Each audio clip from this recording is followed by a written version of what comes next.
Students, welcome to my YouTube channel biology by professor Amit Kumar.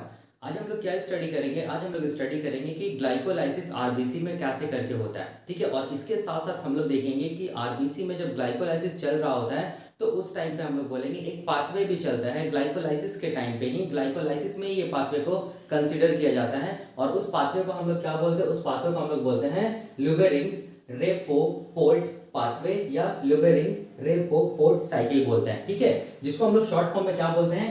L R cycle भी बोल सकते हैं या एल आर पाथवे भी बोल सकते हैं। ठीक है, या इसको हम लोग एल आर शंट भी बोल सकते हैं, या इसका और भी नाम होता है इस पाथवे का, जिसको हम लोग बोलते हैं 2,3 बिस फोस्फोग्लिसरिक एसिड शंट। ठीक है, या हम लोग इसको 2,3 बिस फोस्फोग्लिसरिक एसिड साइकिल भी बोल सकते हैं या 2,3 बिस फोस्फोग्लिसरेट शंट भी बोल सकते हैं। ठीक है, तो ये जो पाथवे है ये याद रखना है, आरबीसी के अंदर जो ग्लाइकोलाइसिस चल रहा है उसका ही पार्ट है। ठीक है, याद रखना है। तो हम लोग आज क्या देखेंगे? हम लोग देखेंगे कि आरबीसी में ग्लाइकोलाइसिस कैसे करके हो रहा है, क्यों हो रहा है, कब हो रहा है। ठीक है, और कब हम लोग बोलेंगे कि जो ग्लाइकोलाइसिस हो रहा है वो स्विच हो जा रहा है किस पाथवे में? हम लोग बोलेंगे एल आर पाथवे में। ठीक है, याद रखना, एल आर पाथवे ग्लाइकोलाइसिस का ही पार्ट होता है आरबीसी के अंदर। ठीक है, तो ये सब सारा का सारा हम लोग डिटेल में देखेंगे। हम लोग इसको दो एस्पेक्ट में स्टडी करेंगे। जो ग्लाइकोलाइसिस होता है, इसको मैं ऐसे दिखा रहा हूं, देखो ध्यान से। जो ग्लाइकोलाइसिस होता है किसके अंदर? हम लोग बोलेंगे आरबीसी के अंदर। आरबीसी के अंदर जब ग्लाइकोलाइसिस जो चलता है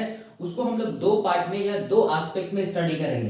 पहला जो एस्पेक्ट है वो एस्पेक्ट क्या चीज है कि नॉर्मल जो ग्लाइकोलाइसिस हो रहा है आरबीसी के अंदर, नॉर्मल ग्लाइकोलाइसिस जो हो रहा है किसके अंदर? हम लोग बोलेंगे आरबीसी के अंदर। पहले इसको हम लोग स्टडी करेंगे। ठीक है, उसके बाद इसको कोरिलेट करेंगे, हम लोग बोलेंगे दूसरा जो एस्पेक्ट होता है ग्लाइकोलाइसिस का आरबीसी के अंदर, जिसको हम लोग क्या बोलते हैं? इसको हम लोग बोलते हैं एल आर पाथवे या एल आर साइकिल, या इसको हम लोग क्या बोलते हैं? 2,3 बिस फोस्फोग्लिसरिक एसिड क्या चीज? शंट। ठीक है, याद रखना है। तो हम लोग ये ग्लाइकोलाइसिस आरबीसी में दो एस्पेक्ट में स्टडी करने वाले हैं। पहले हम लोग क्या स्टडी करेंगे कि नॉर्मल जो ग्लाइकोलाइसिस जो होता है आरबीसी में उसको हम लोग देखेंगे। ठीक है, और उसके बाद इसको ही हम लोग कोरिलेट करेंगे किसके साथ? हम लोग बोलेंगे एल आर साइकिल, या हम लोग बोलेंगे 2,3 बिस फोस्फोग्लिसरिक एसिड शंट के साथ। और मैं बार बार बोल रहा हूं, ये एल आर जो साइकिल है या एल आर जो पाथवे है या 2,3 बिस फोस्फोग्लिसरिक एसिड शंट जो है, ये याद रखना है ग्लाइकोलाइटिक पाथवे का ही पार्ट है। ठीक है, जो आरबीसी के अंदर चलता है, कब चलता है, क्यों चलता है, सारा कुछ मैं डिटेल में बताने वाला हूँ। ठीक है, तो अब हम लोग स्टार्ट करते हैं क्या चीज? फर्स्ट, कि ग्लाइकोलाइसिस जो होता है नॉर्मली आरबीसी में, उसके बारे में देखो। हमेशा रखना याद कि अगर हम लोग आरबीसी को देखेंगे, ठीक है, ध्यान से देखना, अगर हम लोग आरबीसी को देखेंगे, आरबीसी, ठीक है, जिसको हम लोग रेड ब्लड सेल्स भी बोलते हैं या इसको हम लोग इरिथ्रोसाइट्स भी बोलते हैं। ठीक है, तो आरबीसी के अंदर हम लोग बोलेंगे, आरबीसी के अंदर अगर आरबीसी जब मैच्योर कर जाता है, ठीक है, आरबीसी जब हम लोग बोलेंगे मैच्योर कर जाता है, तो मैच्योर आरबीसी के अंदर याद रखना, हम लोग ममेलियन आरबीसी के बारे में बात कर रहे हैं, तो मैच्योर आरबीसी के अंदर हम लोग बोलेंगे कोई भी सेल ऑर्गेनल देखने को नहीं मिलता है। ठीक है, कोई भी सेल ऑर्गेनल देखने को नहीं मिलता है, याद रखना, मैच्योर आरबीसी के अंदर। ठीक है, तो तो मैच्योर आरबीसी के अंदर देखने को क्या मिलता है? तो हम लोग बोलेंगे मैच्योर आरबीसी के अंदर हम लोग बोलेंगे केवल हम लोग बोलेंगे हीमोग्लोबिन देखने को मिलता है, याद रखना है। ठीक है, तो इसका मतलब हो गया कि मैच्योर आरबीसी में कोई भी सेल ऑर्गेनल नहीं होगा। ठीक है, और उसके अंदर क्या होगा? हम लोग बोलेंगे ये पिगमेंट प्रेजेंट होगा, जिस पिगमेंट को हम लोग क्या बोलेंगे? हीमोग्लोबिन, याद रखना है। ठीक है, तो अब ध्यान से देखो कि जब भी कभी, याद रखना है, जब भी कभी आरबीसी बनता है, आरबीसी कैसे बनता है? हम लोग बोलेंगे हीमोपोएटिक स्टेम सेल से बनता है। ठीक है, और ये हीमोपोएटिक स्टेम सेल्स कहां प्रेजेंट होता है? हमारा जो बोन मैरो होता है ना, हमारा जो बोन मैरो होता है वहां पर प्रेजेंट होता है ये हीमोपोएटिक स्टेम सेल्स। मैं इसके बारे में इम्यूनोलॉजी में डिटेल में बताऊंगा। ठीक है, अभी बस देखो कि कैसे करके आरबीसी हम लोग बोलेंगे मैच्योर आरबीसी में चेंज हो रहा है। ठीक है, अब देखो हीमोपोएटिक जो स्टेम सेल होता है ना, याद रखना है, वो प्रेजेंट होता है कहाँ? हम लोग बोलेंगे हमारा बोन मैरो में। बोन मैरो का मतलब कहाँ? हमारा, हम लोग बोलेंगे ये जो ह्यूमरस जो हमारा बोन होता है ये वाला, उसमें, और हम लोग बोलेंगे फीमर जो बोन होता है, ठीक है, उसके अंदर जो बोन मैरो होता है वहां पर क्या प्रेजेंट होता है? हम लोग बोलेंगे हीमोपोएटिक स्टेम सेल्स। और ये हीमोपोएटिक स्टेम सेल्स ही हम लोग बोलेंगे किसमें चेंज होगा? हम लोग बोलेंगे किसमें चेंज होगा? यही बनाएगा क्या चीज में? क्या चीज को बनाएगा? हम लोग बोलेंगे इरिथ्रोसाइट्स को बनाएगा या आरबीसी को बनाएगा। लेकिन इनिशियली जब आरबीसी या इरिथ्रोसाइट्स को बनाता है तो वो आरबीसी को हम लोग क्या बोलते हैं? Immature RBC. ठीक है, और इस आरबीसी के अंदर, इस आरबीसी के अंदर जो इमेच्योर आरबीसी है उसके अंदर सारा का सारा सेल ऑर्गेनल देखने को मिलेगा इनिशियली, याद रखना है। जब भी कभी हम लोग बोलेंगे, जब भी कभी आरबीसी बन रहा होता है, ठीक है, और जब वो इमेच्योर फॉर्म में रहता है आरबीसी, उसके अंदर हम लोग बोलेंगे सारा का सारा सेल ऑर्गेनल प्रेजेंट होगा, ठीक है। तो अगर हम लोग इमेच्योर आरबीसी को अगर हम लोग देखेंगे तो ये मान लो कि क्या चीज है, हम लोग बोलेंगे ये मान लो इमेच्योर आरबीसी है, मान लो, ठीक है। इसको ऐसे करके मैं दिखा रहा हूँ या फिर इसको ऐसे दिखा रहा हूँ, सबसे अच्छा ऐसे करके दिखा रहा हूँ, ठीक है। देखो ध्यान से, इसको ऐसे कर रहा हूँ। ये मान लो हम लोग बोलेंगे क्या चीज है, ये मान लो इमेच्योर आरबीसी है, इमेच्योर क्या चीज है, हम लोग बोलेंगे आरबीसी है, ठीक है, याद रखना है। तो ये इमेच्योर आरबीसी के अंदर क्या होगा, हम लोग बोलेंगे न्यूक्लियस होगा, ठीक है, और सारा का सारा सेल ऑर्गेनल होगा, और इस न्यूक्लियस के अंदर क्या होगा, हम लोग बोलेंगे जीन होगा, और उस जीन को हम लोग क्या बोलेंगे, उस जीन को हम लोग बोलेंगे हीमोग्लोबिन जीन, ठीक है। उस जीन को हम लोग क्या बोलेंगे, उस जीन को हम लोग बोलेंगे हीमोग्लोबिन जीन, याद रखना है, ठीक है। तो अब देखो ध्यान से, जैसे जैसे हम लोग बोलेंगे ये इमेच्योर आरबीसी, यहाँ पर फर्दर हम लोग बोलेंगे स्टेजेस होता है, ठीक है, ठीक है, फर्दर स्टेजेस होता है डेवलपमेंट के लिए, मैच्योर बनने के लिए इमेच्योर आरबीसी को, ठीक है। तो जैसे जैसे हम लोग बोलेंगे ये इमेच्योर आरबीसी मैच्योर आरबीसी में चेंज होता है, वैसे वैसे हम लोग बोलेंगे क्या होता है, इसका जितना भी सेल ऑर्गेनल है ना, सारा का सारा सेल ऑर्गेनल जो होता है वो क्या होता है, हम लोग बोलेंगे बाहर निकल जाता है, या हम लोग बोलेंगे डिसअपियर कर जाता है, और यहाँ पर क्या बचता है, हम लोग बोलेंगे इवन न्यूक्लियस भी खत्म हो जाता है, और यहाँ पर क्या बचता है, हम लोग बोलेंगे हीमोग्लोबिन बचता है, ठीक है। इसका मतलब हम लोग क्या बोल सकते हैं, इसका मतलब हम लोग ये बोल सकते हैं कि इमेच्योर आरबीसी का जो हीमोग्लोबिन जीन है वो क्या करता है, हम लोग बोलेंगे ट्रांसक्रिप्शन करता है न्यूक्लियस के अंदर, उसके बाद न्यूक्लियस के बाहर ट्रांसलेशन होता है, और क्या बनता है, हम लोग बोलेंगे हीमोग्लोबिन प्रोटीन बनता है, ठीक है। और ये हीमोग्लोबिन प्रोटीन जो होता है, वो हीमोग्लोबिन प्रोटीन हम लोग बोलेंगे कंप्लीटली आरबीसी में क्या हो जाता है, हम लोग बोलेंगे भरने लगता है, जिसकी वजह से हम लोग बोलेंगे बाकी जो सेल ऑर्गेनल है ना, उसको यहाँ से क्या कर दिया जाता है, बाहर निकाल दिया जाता है, या हम लोग बोलेंगे इजेक्ट कर दिया जाता है, और हम लोग बोलेंगे ये जो न्यूक्लियस होता है ना, वो न्यूक्लियस भी क्या हो जाता है, हम लोग बोलेंगे डिसअपियर कर जाता है। तो बताने का मतलब ये है कि इमेच्योर आरबीसी का जो न्यूक्लियस के अंदर जो हीमोग्लोबिन का जीन होता है, वो अपना पूरा लाइफ या पूरा जिंदगी क्या चीज में, क्या चीज को बनाने में, क्या चीज को बनाने में लगा देता है, हम लोग बोलेंगे हीमोग्लोबिन को बनाने में लगा देता है, जिसकी वजह से हम लोग बोलेंगे जब ये इमेच्योर आरबीसी मैच्योर आरबीसी में चेंज होता है, जिसको मैं ऐसे दिखा रहा हूँ, देखो ध्यान से, ठीक है, क्या चीज है, मैच्योर आरबीसी है। तो ये जो मैच्योर आरबीसी है ना, इस मैच्योर आरबीसी में आपको कुछ भी सेल ऑर्गेनल देखने को नहीं मिलेगा, केवल क्या देखने को मिलेगा, हम लोग बोलेंगे केवल, हम लोग बोलेंगे क्या देखने को मिलेगा, हीमोग्लोबिन देखने को मिलेगा, ठीक है, याद रखना है। तो अब ध्यान से देखो, ये जो हीमोग्लोबिन है, ये जो हीमोग्लोबिन है, इस हीमोग्लोबिन का काम क्या है, ये हीमोग्लोबिन का काम ये है कि ये हीमोग्लोबिन क्या करता है, हम लोग बोलेंगे ऑक्सीजन को कैरी करता है, क्या चीज को कैरी करता है, हम लोग बोलेंगे ऑक्सीजन को कैरी करता है। तो हीमोग्लोबिन हम लोग बोलेंगे वैसा रेस्पिरेटरी पिगमेंट है, जिसका मेन काम क्या चीज है, ऑक्सीजन को कैरी करना, और इस ऑक्सीजन को कहां तक पहुंचाना, हम लोग बोलेंगे सेल या टिश्यू तक पहुंचाना, यही काम है किसका, हम लोग बोलेंगे ये हीमोग्लोबिन का, ठीक है। और वो हीमोग्लोबिन किसमें प्रेजेंट होगा, मैच्योर आरबीसी में, याद रखना है, ठीक है।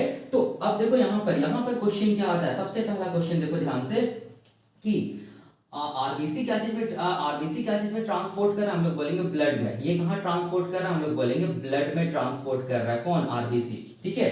और आरबीसी को भी हम लोग बोलेंगे ऑक्सीजन को कैरी करने के लिए, ऑक्सीजन को कैरी करने के लिए, आरबीसी मतलब हीमोग्लोबिन को ऑक्सीजन को कैरी करने के लिए भी क्या चाहिए, हम लोग बोलेंगे क्या चाहिए, एनर्जी चाहिए, या हम लोग बोलेंगे एनर्जी किस फॉर्म में चाहिए, हम लोग बोलेंगे एटीपी के फॉर्म में चाहिए, ठीक है।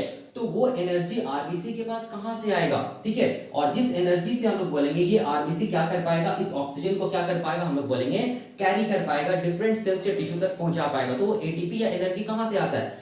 और एक चीज याद रखना कि हम लोग बोलेंगे आरबीसी के अंदर, मैच्योर आरबीसी के अंदर कोई भी सेल ऑर्गेनल नहीं है, मतलब इसके अंदर क्या नहीं है, हम लोग बोलेंगे माइटोकॉन्ड्रिया भी नहीं है। अगर माइटोकॉन्ड्रिया नहीं होगा तो क्या क्या नहीं होगा, हम लोग बोलेंगे लिंक रिएक्शन नहीं होगा, और क्या क्या नहीं होगा, हम लोग बोलेंगे क्रेब्स साइकिल भी नहीं चलेगा, और हम लोग बोलेंगे क्या नहीं चलेगा, ऑक्सीडेटिव फॉस्फोराइलेशन, या हम लोग बोलेंगे इलेक्ट्रॉन ट्रांसपोर्ट चेन भी नहीं चलेगा, याद रखना है, ठीक है। तो अब क्वेश्चन आता है कि आरबीसी के पास ऑक्सीजन को कैरी करने के लिए ये एनर्जी कहां से आता है, ठीक है, और कितना आता है, याद रखना है, ठीक है। यही को हम लोग स्टडी करेंगे यहाँ पर नॉर्मल ग्लाइकोलाइसिस में, ठीक है। और उसके बाद हम लोग ये भी देखेंगे कि आरबीसी के अंदर जब नॉर्मली ग्लाइकोलाइसिस चल रहा है, वैसे एनर्जी मैं बता देता हूँ कहां से आरबीसी के पास आता है ऑक्सीजन को कैरी करने का, वो एनर्जी आता है ग्लाइकोलाइसिस से। नॉर्मली जो चलता है ग्लाइकोलाइसिस, जो नॉर्मल सेल में चल रहा होता है, वैसे ग्लाइकोलाइसिस में भी चलेगा, सॉरी आरबीसी में, मैच्योर आरबीसी में भी चलेगा। लेकिन दोनों में डिफरेंस, नॉर्मल जो सेल होता है उसमें क्या चीज होता है, हम लोग बोलेंगे माइटोकॉन्ड्रिया होता है, ठीक है। माइटोकॉन्ड्रिया होगा तो सारा का सारा हम लोग बोलेंगे ये जो मेटाबॉलिक पाथवे जैसे लिंक रिएक्शन हो गया, क्रेब्स साइकिल हो गया, ऑक्सीडेटिव फॉस्फोराइलेशन होगा, ये सब चलेगा और चलेगा तो ज्यादा एनर्जी बनेगा। लेकिन आरबीसी के पास तो ऐसा कोई भी ऑर्गेनल है ही नहीं, तो इसके पास हम लोग बोलेंगे केवल क्या होगा, ग्लाइकोलाइसिस होगा, और ग्लाइकोलाइसिस के थ्रू इसमें क्या बनेगा, एनर्जी बनेगा, ठीक है। तो वो हम लोग देखेंगे। यहाँ पर मैं मिटा रहा हूँ और मैं यहाँ पर बताता हूँ, ठीक है, कि कैसे करके हम लोग बोलेंगे आरबीसी को एनर्जी मिलता है, और उस एनर्जी का यूज करके ये आरबीसी ऑक्सीजन को क्या करता है, डिफरेंट सेल्स या टिश्यू तक ट्रांसपोर्ट कर पाता है, ठीक है। तो मैं वो बताने जा रहा हूँ, यहाँ पर मैं मिटाता हूँ। देखो यहाँ पर मैं क्या समझा रहा हूँ, ध्यान से देखना। यहाँ पर मान लो ये क्या चीज है हम लोग बोलेंगे, ये मान लो क्या चीज है हम लोग बोलेंगे, ये मान लो आरबीसी है, ठीक है। ये क्या क्या चीज हम लोग बोलेंगे, आरबीसी में मिलियन आरबीसी है। ये कैसा आरबीसी हम लोग बोलेंगे, मैच्योर्ड आरबीसी है, ठीक है। अब ये मैच्योर आरबीसी के अंदर क्या प्रेजेंट है हम लोग बोलेंगे, इसके अंदर प्रेजेंट है हम लोग बोलेंगे हीमोग्लोबिन। क्या प्रेजेंट है हम लोग बोलेंगे, प्रोटीन प्रेजेंट है, ठीक है, उसको हम लोग बोलेंगे हीमोग्लोबिन, ठीक है। और वो हीमोग्लोबिन हम लोग बोलेंगे दो चीज के मिलने से बनता है, हीम प्लस ग्लोबिन, जिसको बोलते हैं हीमोग्लोबिन। अब ये हीमोग्लोबिन का काम क्या चीज है, ऑक्सीजन मॉलिक्यूल को कैरी करना। इस हीमोग्लोबिन का काम क्या चीज है, ऑक्सीजन मॉलिक्यूल को कैरी करना, ठीक है, याद रखना है। तो अब देखो ध्यान से कि ये आरबीसी का फंक्शन क्या हो जाएगा, कि ये क्या करता है हम लोग बोलेंगे, ये क्या करता है, ब्लड से होते होते, देखो ध्यान से यहाँ पर ये क्या कर रहा है, ब्लड से, ये मान लो कि ब्लड में, ठीक है, ऐसे करके मैं दिखा रहा हूँ, ठीक है। ये क्या चीज हम लोग बोलेंगे, ब्लड से होते होते ये आरबीसी, मैच्योर आरबीसी क्या करेगा, ये जो ऑक्सीजन है इसको कहां तक पहुंचाएगा, इसको पहुंचाएगा, मान लो ये क्या चीज हम लोग बोलेंगे, ये मान लो सेल है, ठीक है, सेल या टिश्यू तक पहुंचाएगा, ठीक है, याद रखना है। कौन, आरबीसी, किसको पहुंचाएगा, हीमोग्लोबिन को, ठीक है, याद रखना है। तो जब ये आरबीसी हम लोग बोलेंगे सेल या टिश्यू तक पहुंचता है, तब हम लोग बोलेंगे आरबीसी से ये हीमोग्लोबिन हम लोग बोलेंगे क्या हो जाता है, क्या हो जाता है, आरबीसी से हीमोग्लोबिन, आरबीसी में जो हीमोग्लोबिन है वहां पर उससे जो ऑक्सीजन बाइंड किया है वो बाइंडिंग एफिनिटी कम हो जाता है ऑक्सीजन का हीमोग्लोबिन के साथ, और ये ऑक्सीजन कहां चला जाता है हम लोग बोलेंगे, सेल के अंदर चला जाता है, सेल या टिश्यू के अंदर चला जाता है। क्यों जाएगा, क्योंकि सेल और टिश्यू के अंदर क्या होगा हम लोग बोलेंगे, ग्लाइकोलाइसिस होगा, याद करो, ठीक है। ग्लाइकोलाइसिस के बाद क्या होगा हम लोग बोलेंगे, ऑक्सीजन के प्रेजेंस में लिंक रिएक्शन भी होगा, क्या चलेगा, क्रेब्स साइकिल भी चलेगा, क्या चलेगा, इलेक्ट्रॉन ट्रांसपोर्ट चेन भी चलेगा, ठीक है, जो कि ऑक्सीडेटिव फॉस्फोराइलेशन का पार्ट है, और क्या बनेगा हम लोग बोलेंगे, एटीपी बनेगा, ठीक है। कितना एटीपी बनेगा, 30 एटीपी बनेगा, याद रखना है, ऑफ न्यू कॉन्सेप्ट का अकॉर्डिंग। तो इसीलिए ऑक्सीजन चाहिए। और बाकी सेल्स में क्या है हम लोग बोलेंगे, माइटोकॉन्ड्रिया ये सब है, क्योंकि माइटोकॉन्ड्रिया में क्या चलता है, link reaction, Krebs cycle, ATS, ये सब बाकी जो जितना भी लिंक रिएक्शन, क्रेब्स साइकिल और एटीएस जो ये जो मेटाबॉलिक पाथवे वो माइटोकॉन्ड्रिया में चलता है, ठीक है। इसीलिए ऑक्सीजन को पहुंचना पड़ेगा ताकि क्या कर सके, सेल को एनर्जी मिल सके। लेकिन यहाँ पर प्रॉब्लम क्या है कि आरबीसी के अंदर कोई भी माइटोकॉन्ड्रिया नहीं है, और आरबीसी को भी हम लोग बोलेंगे ऑक्सीजन को कैरी करने के लिए सेल या टिश्यू तक क्या चाहिए, एनर्जी चाहिए, एटीपी चाहिए। तो वो एनर्जी आरबीसी के अंदर कहां से आएगा, तो देखो कहां से आएगा, जैसे कि मैं यहाँ पर क्या कर रहा हूँ, देखना ध्यान से, यहाँ पर मैं बना रहा हूँ आरबीसी, ठीक है, ये क्या चीज है, ये मैं बना दिया, क्या चीज, ये मैं बना दिया आरबीसी, ये मान लो आरबीसी है, ठीक है, ये वाला, ये क्या चीज है, ये क्या चीज है, ये मैं क्या दिखाया, ये मैं दिखाया आरबीसी है, मैच्योर आरबीसी है, ठीक है, याद रखना है, ठीक है। अब देखो ध्यान से, ये आरबीसी का प्लाज्मा मेम्ब्रेन है, ठीक है, ये आरबीसी का प्लाज्मा मेम्ब्रेन है, ये इसको मैं लिख रहा हूँ पीएम, पीएम का मतलब हो गया प्लाज्मा मेम्ब्रेन, और क्या चीज हम लोग बोलेंगे, मैच्योर आरबीसी है, याद रखना है, मैच्योर आरबीसी, ठीक है, या इरिथ्रोसाइट हम लोग बोल सकते हैं। अब यहाँ पर देखो इसके प्लाज्मा मेम्ब्रेन में, किसके प्लाज्मा मेम्ब्रेन में, आरबीसी के प्लाज्मा मेम्ब्रेन में हम लोग बोलेंगे क्या लगा होता है, हम लोग बोलेंगे ट्रांसपोर्टर लगा होता है, जिसको हम लोग क्या बोलते हैं, इसको हम लोग बोलते हैं ग्लूट, ग्लूट का मतलब क्या है, ग्लूकोज ट्रांसपोर्टर, ठीक है। तो कौन सा टाइप होता है, हम लोग बोलेंगे ग्लूकोज ट्रांसपोर्टर 1, ठीक है, याद रखना। ये जो ग्लूकोज ट्रांसपोर्टर 1 है, ये देखो ध्यान से, ये कहाँ लगा होगा, ये लगा होगा हम लोग बोलेंगे आरबीसी के प्लाज्मा मेम्ब्रेन में, ठीक है। ये क्या चीज है, ग्लूकोज ट्रांसपोर्टर 1 है, मतलब ग्लूकोज को क्या करेगा, ट्रांसपोर्ट करेगा, ठीक है। तो आरबीसी के अंदर देखो ध्यान से, ग्लूकोज का आरबीसी के अंदर क्या होगा, ग्लूकोज हम लोग बोलेंगे अंदर आएगा आरबीसी के अंदर, ठीक है, ग्लूकोज अंदर आएगा, क्योंकि ग्लूकोज क्या मोस्ट कॉमन रेस्पिरेटरी सबस्ट्रेट है, और जैसे ही ग्लूकोज अंदर आएगा आरबीसी के अंदर, तो ये ग्लूकोज का क्या होगा, हम लोग बोलेंगे ग्लाइकोलाइसिस होगा, याद रखना। आरबीसी में कोई भी हम लोग बोलेंगे माइटोकॉन्ड्रिया या सेल ऑर्गेनल नहीं होता है, ठीक है। हाँ, लेकिन आरबीसी के हम लोग बोलेंगे, आरबीसी के अंदर क्या प्रेजेंट होता है, हम लोग बोलेंगे ग्लाइकोलाइसिस को करवाने के लिए जो ग्लाइकोलाइटिक एंजाइम होता है ना, जो ग्लाइकोलाइटिक एंजाइम होता है वो आरबीसी के अंदर प्रेजेंट होता है, ठीक है। तो अब क्या होगा, देखो ध्यान से, अब इस आरबीसी को भी क्या चाहिए, एनर्जी चाहिए, ताकि ये क्या कर सके, ऑक्सीजन को कैरी कर सके, कहां तक पहुंचा सके, सेल या टिश्यू तक पहुंचा सके, ताकि सेल और टिश्यू क्या कर सके, हम लोग बोलेंगे एटीपी को बना सके, ठीक है। तो अब देखो, अब हम लोग बोलेंगे जैसे ही ग्लूकोज अंदर आया, ठीक है, ये ग्लूकोज जैसे आरबीसी के अंदर आया, तो अब ये ग्लूकोज का क्या होगा, हम लोग बोलेंगे ग्लाइकोलाइसिस होगा। ग्लूकोज, एक मॉलिक्यूल ऑफ ग्लूकोज हम लोग बोलेंगे 2 मॉलिक्यूल्स ऑफ पायरुविक एसिड में कन्वर्ट होगा। ठीक है, मतलब देखो ध्यान से, मतलब यहाँ पर समझना सब कुछ ग्लाइकोलाइसिस का सब कुछ जो मैं पहले बताया सब कुछ सेम होगा। मतलब स्टेप नंबर 1 स्टेप नंबर 3 में एटीपी इन्वेस्ट होगा, step number 7 and step number 10 में एटीपी बनेगा, स्टेप नंबर 6 में 2 मॉलिक्यूल ऑफ रेड्यूस NADH2 भी निकलेगा। सब कुछ सेम होगा, याद रखना है। ठीक है, अब यहाँ पर देखो, इसको मैं दिखा रहा हूँ, यहाँ पर देखो ये ग्लूकोज 1 मॉलिक्यूल ऑफ ग्लूकोज, कैसा ग्लूकोज मैंने ये भी बताया था, अल्फा डी ग्लूकोज। ठीक है, ये ग्लूकोज हम लोग बोलेंगे, ये ग्लूकोज हम लोग बोलेंगे क्या होगा, कन्वर्ट हो जाएगा इसमें, हम लोग बोलेंगे 2 मॉलिक्यूल्स ऑफ पायरुविक एसिड में। ठीक है, 2 मॉलिक्यूल्स ऑफ पायरुविक एसिड में कन्वर्ट हो जाएगा, याद रखना। और मैंने क्या बताया था, इस प्रोसेस को हम लोग क्या बोल रहे हैं, इस प्रोसेस को हम लोग बोल रहे हैं ग्लाइकोलाइसिस। जब क्या होता है, हम लोग बोलेंगे एक molecule of glucose 2 molecules of pyruvic acid में कन्वर्ट होता है, इस प्रोसेस को बोलते हैं ग्लाइकोलाइसिस। ठीक है, अब देखो ध्यान से, ग्लाइकोलाइसिस के टाइम पे सेल क्या करता है, 2 एटीपी लगाता है, याद रखना 2 एटीपी लग रहा है। ठीक है, किस किस स्टेप में लग रहा है, एक एटीपी हम लोग बोलेंगे स्टेप नंबर 1 में लगेगा। ठीक है, एंड हम लोग बोलेंगे स्टेप नंबर 3 में लगेगा। एक एटीपी लगा तो 2 एटीपी सेल लगाया, ताकि ये ग्लूकोज का जो ताकि ये ग्लूकोज क्या चीज हम लोग बोलेंगे 6 कार्बन कंपाउंड है, ऑर्गेनिक कंपाउंड है, ये क्या हो सके हम लोग बोलेंगे टूट सके। ठीक है, तभी जाके हम लोग बोलेंगे 3 कार्बन का क्या बन सके, 2 कंपाउंड बन सके, जिसको क्या बोलते हैं पायरुविक एसिड। इसीलिए सेल 2 एटीपी लगाता है। ठीक है, और जब ग्लाइकोलाइसिस होता है तो कितना एटीपी प्रोड्यूस होता है, हम लोग बोलेंगे 4 एटीपी प्रोड्यूस होता है। ठीक है, 2 एटीपी याद रखना है स्टेप 7 में बनता है, और 2 एटीपी हम लोग बोलेंगे स्टेप 10 में बनता है। तो 2 + 2 कितना, 4 एटीपी बना। ठीक है, तो यहाँ पर अगर हम लोग बात करेंगे कितना एटीपी लगा, तो नेट गेन कितना एटीपी का होगा, हम लोग बोलेंगे सेल 2 लगाया 4 बना, इसका मतलब हम लोग बोलेंगे 4 - 2 = हम लोग बोलेंगे 2 एटीपी का क्या होता है, हम लोग बोलेंगे ग्लाइकोलाइसिस के टाइम पे नेट गेन होता है। ठीक है, अब इस टाइम पे हम लोग बोलेंगे 2 क्या बनता है, हम लोग बोलेंगे 2 मॉलिक्यूल क्या बनता है, हम लोग बोलेंगे अनस्टेबल मॉलिक्यूल भी बनता है, जिसको हम लोग क्या बोलते हैं रिड्यूस NADH2। याद रखना ये अनस्टेबल है, इसके पास क्या हम लोग बोलेंगे, इसके पास इलेक्ट्रॉन्स है, ये मैंने बताया है। ठीक है, और ये अनस्टेबल है, तो ये क्या चाहेगा, अपना इलेक्ट्रॉन्स को कहीं पर दे दे, लेकिन यहाँ पर इलेक्ट्रॉन ट्रांसपोर्ट चेन नहीं है। क्यों, क्योंकि माइटोकॉन्ड्रिया यहाँ पर नहीं है, कहाँ हम लोग बोलेंगे आरबीसी के अंदर, तो फिर अपने ये इलेक्ट्रॉन्स को कहाँ देगा। ठीक है, और इसको अपने इलेक्ट्रॉन्स को देना भी है, क्योंकि अनस्टेबल मॉलिक्यूल है। ठीक है, याद रखना है। तो अब देखो यहाँ पर ये इसका कॉन्सेप्ट तो मैं बताऊंगा कि अपने इलेक्ट्रॉन्स को कहाँ देगा, क्योंकि माइटोकॉन्ड्रिया तो है नहीं, फिर क्या होगा ये अनस्टेबल मॉलिक्यूल का, वो मैं बताऊंगा अलग से। ठीक है, पहले मैं इसको बता रहा हूँ कि ग्लाइकोलाइसिस के टाइम पे कितना एटीपी बना, कितना एटीपी का नेट गेन हुआ, हम लोग बोलेंगे ओनली 2 एटीपी का नेट गेन हुआ। अब यहाँ पर समझो, ये जो 2 एटीपी जो बना है ना, ये जो 2 एटीपी जो बना है, मतलब नेट गेन जो हुआ है, यही 2 एटीपी क्या करता है, हम लोग बोलेंगे ग्लाइकोलाइसिस को क्या करता है, ग्लाइकोलाइसिस को क्या करता है, सॉरी यही 2 एटीपी क्या करता है, हम लोग बोलेंगे आरबीसी को बोलता है कि तुम क्या करो, ऑक्सीजन को क्या करो, हम लोग बोलेंगे ट्रांसपोर्ट करो, या हम लोग बोलेंगे ऑक्सीजन को कैरी करो। ठीक है, तो आरबीसी ऑक्सीजन को ट्रांसपोर्ट या हम लोग बोलेंगे ऑक्सीजन को कैरी क्यों कर रहा है, क्योंकि हम लोग बोलेंगे आरबीसी के पास भी एनर्जी बन रहा है, हम लोग बोलेंगे कम ही एनर्जी बन रहा है, 2 एटीपी के फॉर्म में ही हम लोग बोलेंगे एनर्जी बन रहा है। ग्लाइकोलाइसिस के टाइम पे ही हम लोग बोलेंगे नेट गेन 2 एटीपी का हुआ, यही एनर्जी सफिशिएंट होता है किसके लिए, आरबीसी के लिए, कि ये आरबीसी क्या करे, ऑक्सीजन को कैरी करे और कहां तक पहुंचा दे, हम लोग बोलेंगे सेल या टिश्यू तक पहुंचा दे। ठीक है, तो अगर आप लोग से कोई भी क्वेश्चन पूछेगा कि आरबीसी को ऑक्सीजन को ट्रांसपोर्ट करने के लिए एनर्जी कहां से मिलता है, जबकि आरबीसी के पास कोई भी ऑर्गेनेल नहीं होता है, तो याद रखना है आरबीसी के हम लोग बोलेंगे आरबीसी के अंदर क्या प्रेजेंट होता है, ग्लाइकोलाइटिक एंजाइम्स प्रेजेंट होता है, और ये ग्लाइकोलाइटिक एंजाइम क्या करेगा, हम लोग बोलेंगे ग्लूकोज का ग्लाइकोलाइसिस करता है, और ग्लाइकोलाइसिस के टाइम पे जो नेट गेन एटीपी का होता है, जिसको हम लोग बोलते हैं नेट गेन ऑफ 2 एटीपी, यही 2 एटीपी हम लोग बोलेंगे सफिशिएंट होता है किसके लिए, हम लोग बोलेंगे आरबीसी के लिए, या हम लोग बोल सकते हैं यही 2 एटीपी हम लोग बोलेंगे आरबीसी को क्या करता है, एनर्जी देता है कि ये क्या कर सके, हम लोग बोलेंगे ऑक्सीजन को ट्रांसपोर्ट कर सके, ऑक्सीजन को कैरी कर सके। ठीक है, याद रखना है।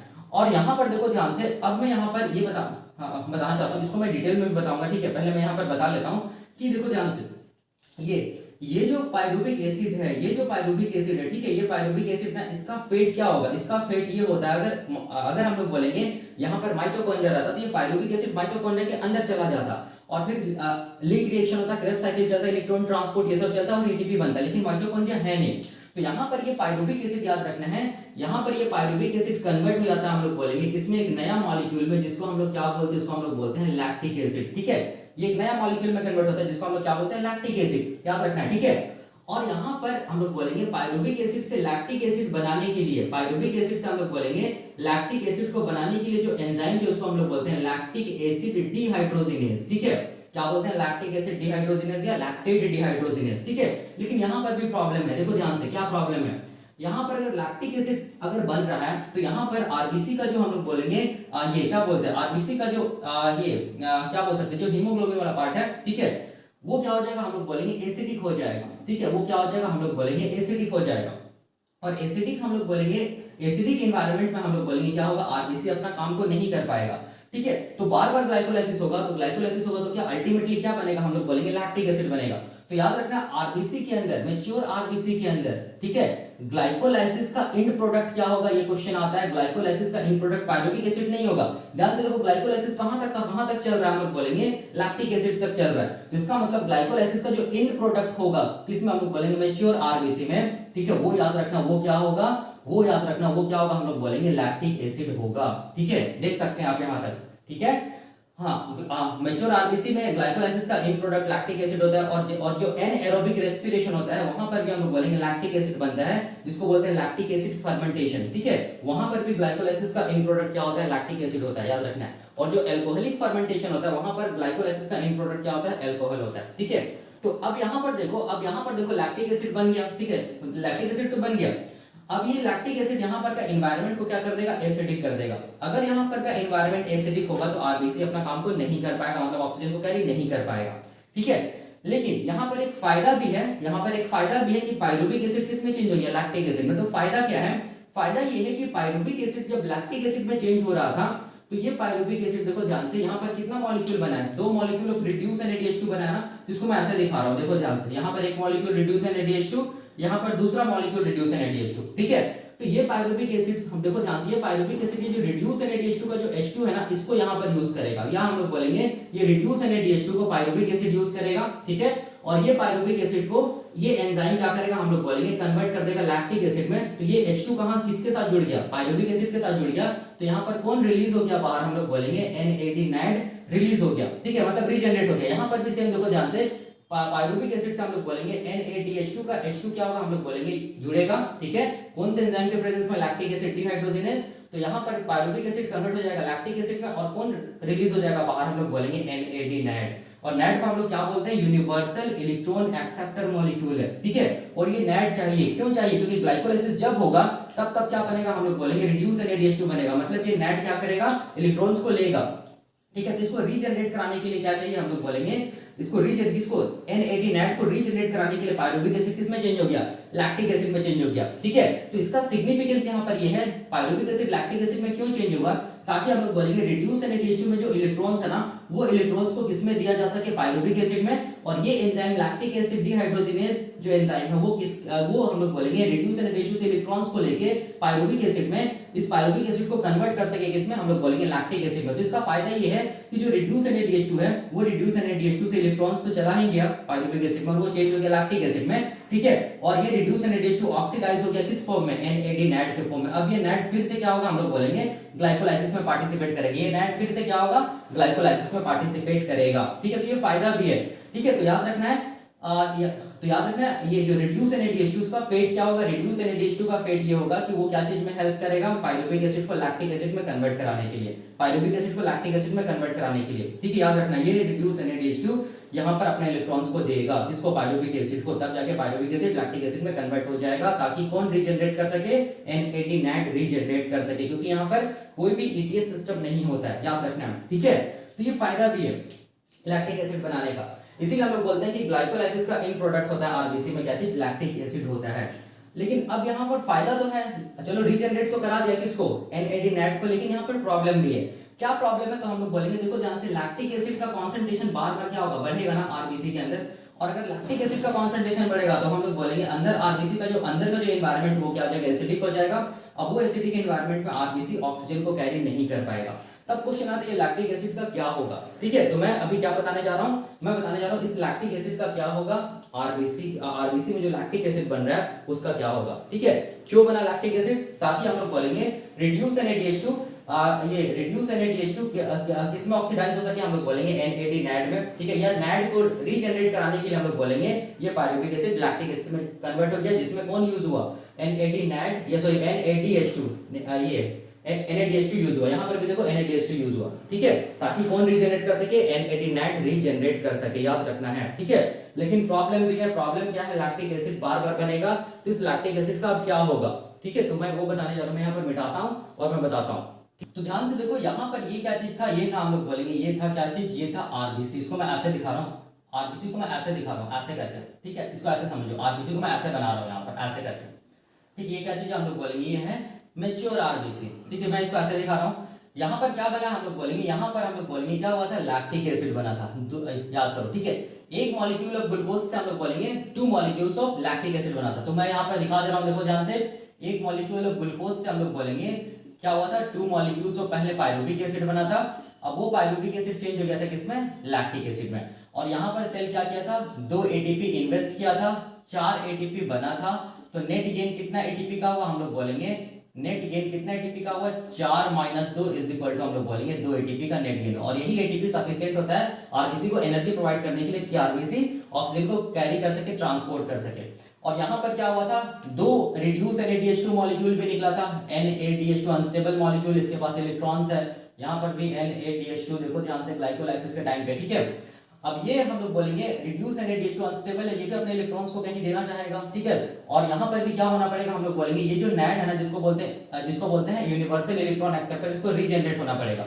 तो इसको रीजनरेट करने के लिए, NAD को रीजनरेट करने के लिए पायरुविक एसिड किसमें चेंज होता है, लैक्टिक एसिड, ठीक है, जिसमें पायरुविक एसिड में ये निकोटिनामाइड एडेनिन डाइन्यूक्लियोटाइड जो रिड्यूस फॉर्म में है, वो हम लोग बोलेंगे ऑक्सीडाइज हो जाता है, किसमें हम लोग बोलेंगे NAD के फॉर्म में। यहाँ पर भी ये किसमें ऑक्सीडाइज हो जाएगा, हम लोग बोलेंगे NAD के फॉर्म में ऑक्सीडाइज हो जाएगा, और ये H2 को किसमें दे देगा, पायरुविक एसिड को दे देगा, पायरुविक एसिड को दे देगा, जिसकी वजह से पायरुविक एसिड कन्वर्ट हो जाएगा लैक्टिक एसिड में, और ये रिएक्शन को कराने के लिए लैक्टिक एसिड डिहाइड्रोजिनेज एंजाइम काम करता है। तो NAD यहाँ पर क्या हो गया, हम लोग बोलेंगे फिर से रीजनरेट कर गया, रीजनरेशन हुआ किसका, NAD का, ताकि ये NAD फिर से ग्लाइकोलाइसिस में क्या कर सके, यहाँ पर पार्टिसिपेट कर सके, ये NAD क्या कर सके, स्टेप नंबर 6 में देखा ग्लाइकोलाइसिस का, उसमें फिर से पार्टिसिपेट कर सके। तो NAD को रीजनरेट कराने के लिए हम लोग बोलेंगे ये क्या हुआ, पायरुविक एसिड किसमें चेंज हो गया, लैक्टिक एसिड में चेंज हो गया। यहाँ पर एक तो बेनिफिट है कि NAD क्या हुआ, रीजनरेट किया, ताकि फिर से ग्लाइकोलाइसिस होगा, फिर से रिड्यूस NaDH2 बने, फिर से ये प्रोसेस चलता चला जाए।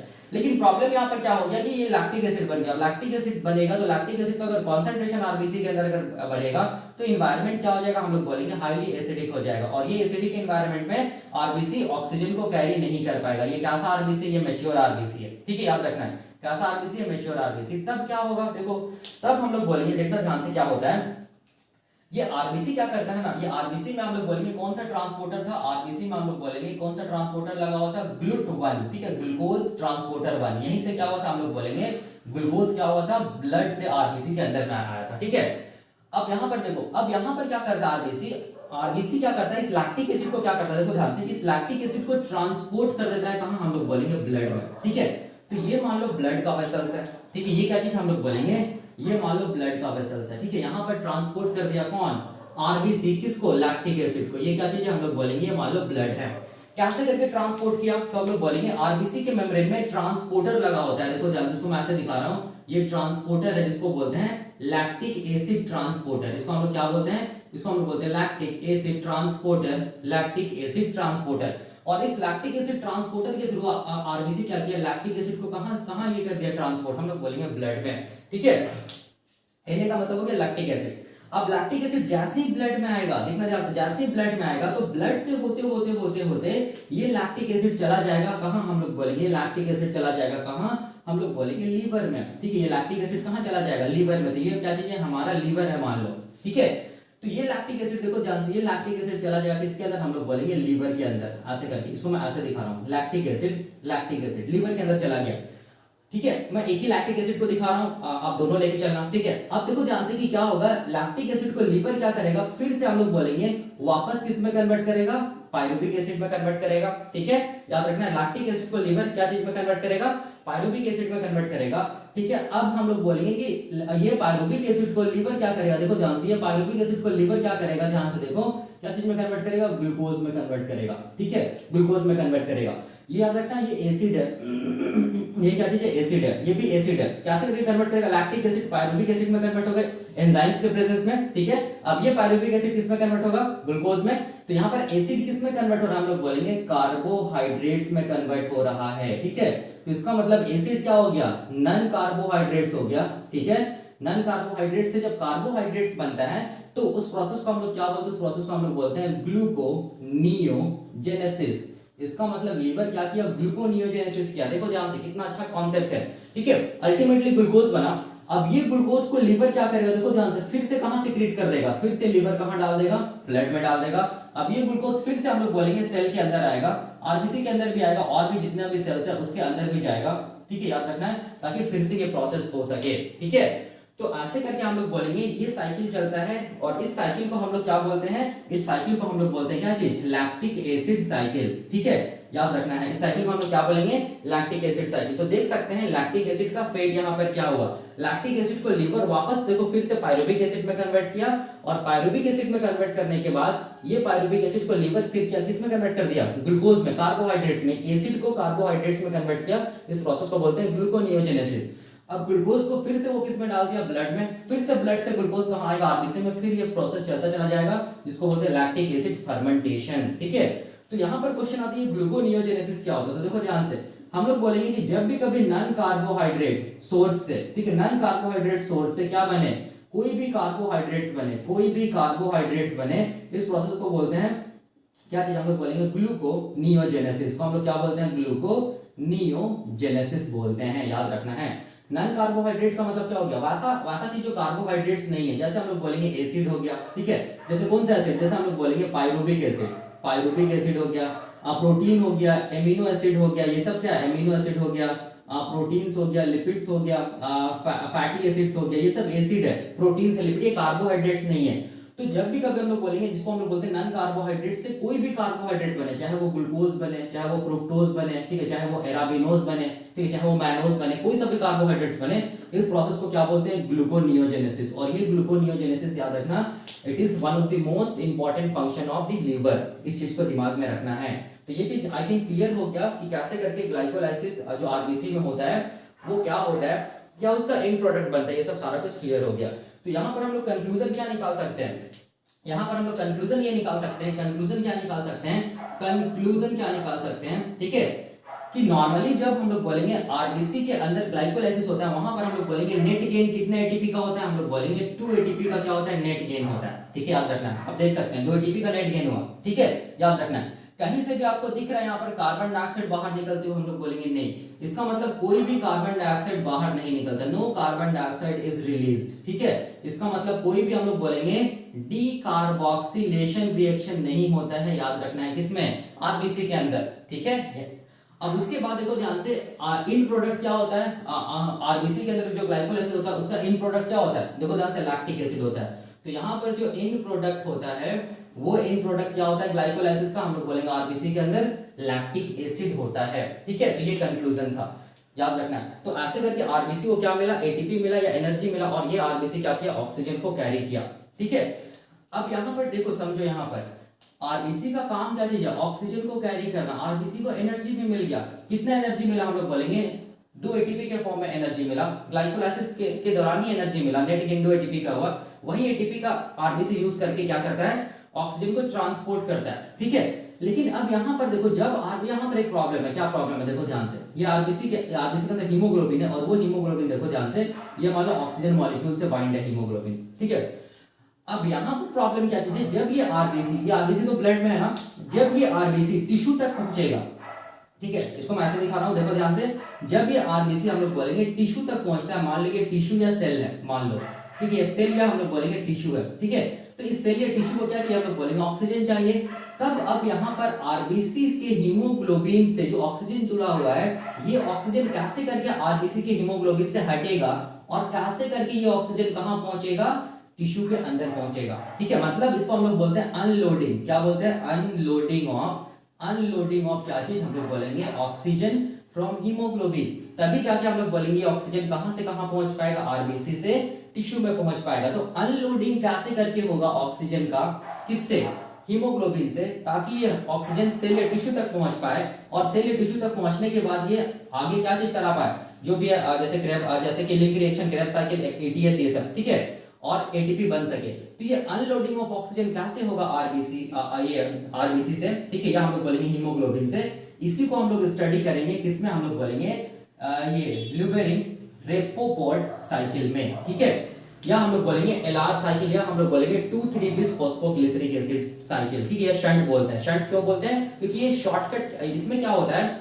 हम ग्लाइकोलाइसिस का एक पाथवे क्या होता है, हम लोग बोलेंगे स्किप हो जाता है, ठीक है, इसमें ये वाला पाथवे में कौन सा पाथवे स्किप होता है, ठीक है, सॉरी, एक केमिकल रिएक्शन क्या होता है, स्किप हो जाता है ग्लाइकोलाइसिस का, किसमें हम लोग बोलेंगे एलआर साइकिल में या आरएल साइकिल में, याद रखना है। तो कौन सा जो रिएक्शन है वो स्किप होता है, ठीक है, और वही रिएक्शन स्किप होने की वजह से आरबीसी में एक कुछ ऐसा कंपाउंड बनता है, इसको बोलते हैं 2,3-bis फॉस्फोग्लिसरिक एसिड, और यही 2,3-bis फॉस्फोग्लिसरिक एसिड ही क्या करता है, आरबीसी के हीमोग्लोबिन और ऑक्सीजन के बीच के एफिनिटी को कम कर देता है, जिसकी वजह से ये ऑक्सीजन आरबीसी से या हीमोग्लोबिन से अलग हो जाता है, अनलोडिंग होता है, और जाके कहां तक पहुंचता है, हम लोग बोलेंगे सेल या टिश्यू तक पहुंचता है, ठीक है। तो याद रखना है, ये वाला पाथवे को मैं बताने जा रहा हूं, इस पाथवे का one of the most significance क्या चीज है, एल आर साइकिल या आर एल साइकिल, या हम लोग बोलेंगे 2,3-bis फॉस्फोग्लिसरिक एसिड शंट, इसका मोस्ट सिग्निफिकेंस एस्पेक्ट क्या हो सकता है, तो याद रखना ये हो सकता नहीं, ये होता है कि आरबीसी के अंदर जब ये पाथवे चले, ठीक है, कब चलेगा मैं बताऊंगा, जब ये पाथवे चलेगा तो आरबीसी के अंदर कौन सा मॉलिक्यूल बनने लगेगा, हम लोग बोलेंगे 2,3-bis फॉस्फोग्लिसरिक एसिड बनने लगेगा, ठीक है, और आरबीसी ये 2,3-bis फॉस्फोग्लिसरिक एसिड को खुद बनवाता है, ताकि क्या हो सके, हम लोग बोलेंगे ऑक्सीजन और हीमोग्लोबिन का एफिनिटी, जो बाइंडिंग एफिनिटी वो कम हो सके, और ऑक्सीजन क्या हो सके, रिलीज हो सके, अनलोड हो सके हीमोग्लोबिन से, और कहां तक पहुंच सके, टिश्यू तक पहुंच सके।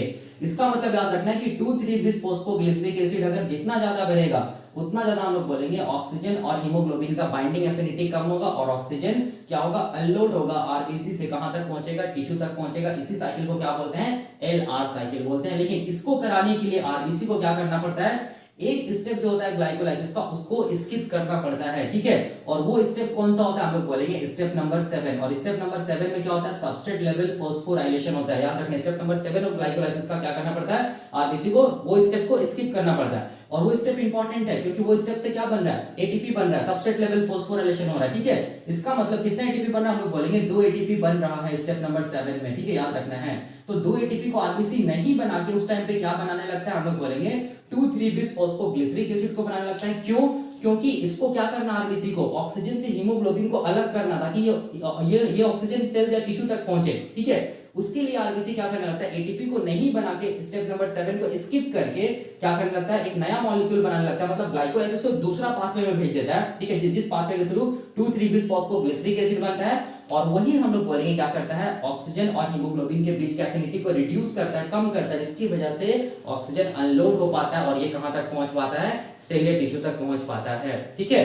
तो याद रखना है। तो मैं अब क्या बताने जा रहा हूं, मैं बताने जा रहा हूं यहाँ पर एलआर साइकिल, ठीक है, जिसको हम लोग बोलते हैं ल्यूबेरिन रेपोपोर्ट साइकिल या एलआर साइकिल, या इसको आरएल साइकिल भी बोलते हैं, या आरएल पाथवे या आरएल शंट भी बोलते हैं, या हम लोग बोलेंगे 2,3-bis फॉस्फोग्लिसरिक एसिड शंट भी बोलते हैं, ठीक है। तो उसके लिए मैं क्या कर रहा हूं, क्योंकि स्टेप नंबर 7 को स्किप करना है ना, ठीक है, तो उसके लिए मैं यहाँ पर क्या करूँ, मिटा रहा हूँ, और मैं ये समझाता हूँ, जो कि बहुत आसान है, ठीक है। तो अब हम लोग क्या देखने जा रहे हैं, अब हम लोग देखने जा रहे हैं एलआर साइकिल, या हम लोग बोलेंगे ल्यूबेरिन रेपोपोर्ट साइकिल, या पाथवे भी बोल सकते हैं, या इसको हम लोग in other words 2,3-bis phosphoglyceric acid shunt बोलते हैं। शंट क्यों वर्ड यूज करें मैं बताऊंगा, ठीक है, या 2,3-bis फॉस्फोग्लिसरेट शंट भी बोलते हैं, पाथवे भी बोलते हैं, ठीक है। नॉर्मल हम लोग ग्लाइकोलाइसिस देख लिया आरबीसी में, सब कुछ समझ लिए क्या हुआ क्या नहीं, ठीक है। अब हम लोग देखने जा रहे हैं ये एलआर साइकिल के बारे में। तो देखो क्या होता है, बहुत आसान है। ये मान लो ये क्या चीज हम लोग बोलेंगे, मान लो ये हम लोग बोलेंगे आरबीसी है, ठीक है। आरबीसी के अंदर देखो क्या हुआ था, देखना इस साइकिल को मैं बता रहा हूं, ठीक है। सबसे पहले ये चीज जानो कि ये साइकिल आरबीसी खुद ही चलाता है, खुद ही चलवाएगा। कब, जब आरबीसी सेल या टिश्यू के पास पहुंचेगा। क्यों, क्योंकि आरबीसी को ऑक्सीजन को रिलीज करना है, अनलोड करना है। तो अनलोड करने के लिए आरबीसी क्या करेगा, हम लोग बोलेंगे ग्लाइकोलाइसिस पाथवे, उसको एक नया पाथवे में भेज देगा, ठीक है, एक पाथवे को स्किप करके, जिस पाथवे को हम लोग बोलते हैं क्या चीज, एलआर पाथवे, ठीक है, ताकि क्या हो सके ये वाला मॉलिक्यूल बन सके आरबीसी के अंदर, इसको बोलते हैं 2,3-bis फॉस्फोग्लिसरिक एसिड। और अगर ये बनेगा तो आरबीसी में जो हीमोग्लोबिन है उसका बाइंडिंग एफिनिटी ऑक्सीजन से कम हो जाएगा। जैसे ही ऑक्सीजन से कम होगा बाइंडिंग एफिनिटी तो ऑक्सीजन फिर रिलीज हो जाएगा टिश्यू में और टिश्यू या सेल के अंदर चला जाएगा, ठीक है। इसी को बोलते हैं एलआर साइकिल। तो आरबीसी खुद इस साइकिल को चलाता है, कब? जब आरबीसी सेल या टिश्यू के सामने पहुंचता है तब, ठीक है, याद रखना है। अब देखो, अब यहां पर मैं बता दूं, ये मान लो आरबीसी है, ठीक है। आरबीसी के अंदर इस पाथवे के बारे में मैं कुछ लिखा हूं यहाँ पर जिसको मैं समझाऊंगा, ठीक है। और भी कुछ बताना है, सिग्निफिकेंस ये सब बताना है, ऑक्सीजन डिसोसिएशन कर्व में क्या इसका ये क्या इसका इफेक्ट होता है एलआर पाथवे को, सब सारा कुछ बताना है, ठीक है। अब देखो, ये मान लो आरबीसी है, आरबीसी के अंदर वाला पार्ट ये मान लो, ठीक है। ये यहाँ पर क्या हो रहा है, हम लोग बोलेंगे ग्लाइकोलाइसिस हो रहा है। तो एक मॉलिक्यूल ऑफ ग्लूकोज, देखो ध्यान से, ग्लाइकोलाइसिस में क्या होता है, एक मॉलिक्यूल ऑफ ग्लूकोज सबसे फर्स्ट स्टेप में क्या हुआ था, याद करो, सबसे फर्स्ट स्टेप में क्या हुआ था, हम लोग बोलेंगे एक ग्लूकोज से क्या बना था, ग्लूकोज 6 फॉस्फेट बना था, याद कीजिए, ठीक है। उसके बाद फिर क्या हुआ था, हम लोग बोलेंगे ग्लूकोज 6 फॉस्फेट से देखो ध्यान से, मैं इस तरफ दिखा रहा हूं, ग्लूकोज 6 फॉस्फेट से फिर हम लोग बोलेंगे क्या बना था, फ्रुक्टोज 6 फॉस्फेट, ठीक है। उसके बाद फिर हम लोग बोलेंगे क्या बना था, फ्रुक्टोज 6 फॉस्फेट से हम लोग बोलेंगे फ्रुक्टोज 1,6-bis फॉस्फेट बना था, ठीक है। लेकिन यहाँ पर देखो ध्यान से, ये मैं ग्लाइकोलाइसिस पाथवे को दिखा रहा हूं जो आरबीसी के अंदर चल रहा है। एक मॉलिक्यूल ऑफ ग्लूकोज जब ग्लूकोज 6 फॉस्फेट में कन्वर्ट हुआ था तो यहाँ पर क्या लगा था, हम लोग बोलेंगे एटीपी लगा था, ठीक है। फर्स्ट स्टेप में एटीपी लगा था, याद रखना है। और एंजाइम क्या काम किया था, हेक्सोकाइनेज, और हम लोग बोलेंगे यहाँ पर कोफैक्टर कौन काम किया था, Mg2+, ठीक है, याद रखना है। ये हम लोग बोलेंगे रिएक्शन था वो इररिवर्सिबल था या यूनिडायरेक्शनल था। अब ग्लूकोज 6 फॉस्फेट फ्रुक्टोज 6 फॉस्फेट में चेंज होगा, ठीक है। तो यहाँ पर ज्यादा से ज्यादा क्या होगा, हम लोग बोलेंगे आइसोमराइजेशन स्टेप होगा। पहला स्टेप को बोलते हैं फॉस्फोराइलेशन स्टेप, क्यों? क्योंकि जहां भी काइनेज एंजाइम लगेगा ना वहां पर याद रखना एडिशन ऑफ फॉस्फेट हो रहा है, और addition of phosphate is known as, हम लोग बोलेंगे जी फॉस्फोराइलेशन। तो इस स्टेप को बोलेंगे फॉस्फोराइलेशन। ये पहला स्टेप है, इसको मैं ऐसे दिखा दे रहा हूं, ठीक है। ये दूसरा स्टेप है, यहाँ पर कुछ नहीं हुआ, यहाँ पर बस आइसोमराइजेशन हुआ, ठीक है। और इस स्टेप को हम लोग बोलेंगे आइसोमराइजेशन स्टेप, और इसको हम लोग बोलते हैं, यहाँ पर जो एंजाइम लगता है उसको बोलते हैं फॉस्फोग्लूकोआइसोमरेज, ठीक है। मैं सब पढ़ाया हूँ। और ये जो केमिकल रिएक्शन होता है वो हम लोग बोलेंगे रिवर्सिबल होता है, मतलब बाई डायरेक्शनल होता है, याद रखना। स्टेप नंबर 1, 3 एंड 10 यही स्टेप ग्लाइकोलाइसिस का क्या होता है, हम लोग बोलेंगे यूनिडायरेक्शनल होता है या हम लोग बोलेंगे इरिवर्सिबल होता है। बाकी सारे स्टेप्स क्या होगा, हम लोग बोलेंगे रिवर्सिबल होगा। और इरिवर्सिबल जो स्टेप होता है वहां पर से ग्लाइकोलाइसिस का रेगुलेशन होता है, जो मैंने बताया था प्रीवियस लेक्चर में, आप देखना बहुत आसान है। उसके बाद देखो फ्रुक्टोज 6 फॉस्फेट ये कन्वर्ट हो जाएगा फ्रुक्टोज 1,6-bis फॉस्फेट में, ठीक है। यहाँ पर हम लोग बोलेंगे दूसरा बार क्या लगेगा, हम लोग बोलेंगे क्या लगेगा, एटीपी लगेगा, ठीक है। सेकंड टाइम क्या लगेगा, यहाँ पर एटीपी लगेगा, याद रखो। देखो ध्यान से, एटीपी लग रहा है, एटीपी बाहर निकल रहा है। और यहाँ पर जो एंजाइम काम करेगा उस एंजाइम को हम लोग बोलते हैं फॉस्फोफ्रुक्टोकाइनेज। फिर से काइनेज एंजाइम काम किया, इसका मतलब ये स्टेप को भी हम लोग क्या बोलेंगे, फॉस्फोराइलेशन स्टेप। ये स्टेप नंबर 3 है। अब स्टेप नंबर 4 देखो, मैं इस तरफ दिखा रहा हूँ, स्टेप नंबर 4। स्टेप नंबर 4 में क्या होता है, यहाँ पर देखना, स्टेप नंबर 4 में हम लोग बोलेंगे फ्रुक्टोज 1,6-bis फॉस्फेट कन्वर्ट, इसका क्लीवेज होता है, ये टूटता है फ्रुक्टोज 1,6-bis फॉस्फेट दो नया मॉलिक्यूल में, ठीक है।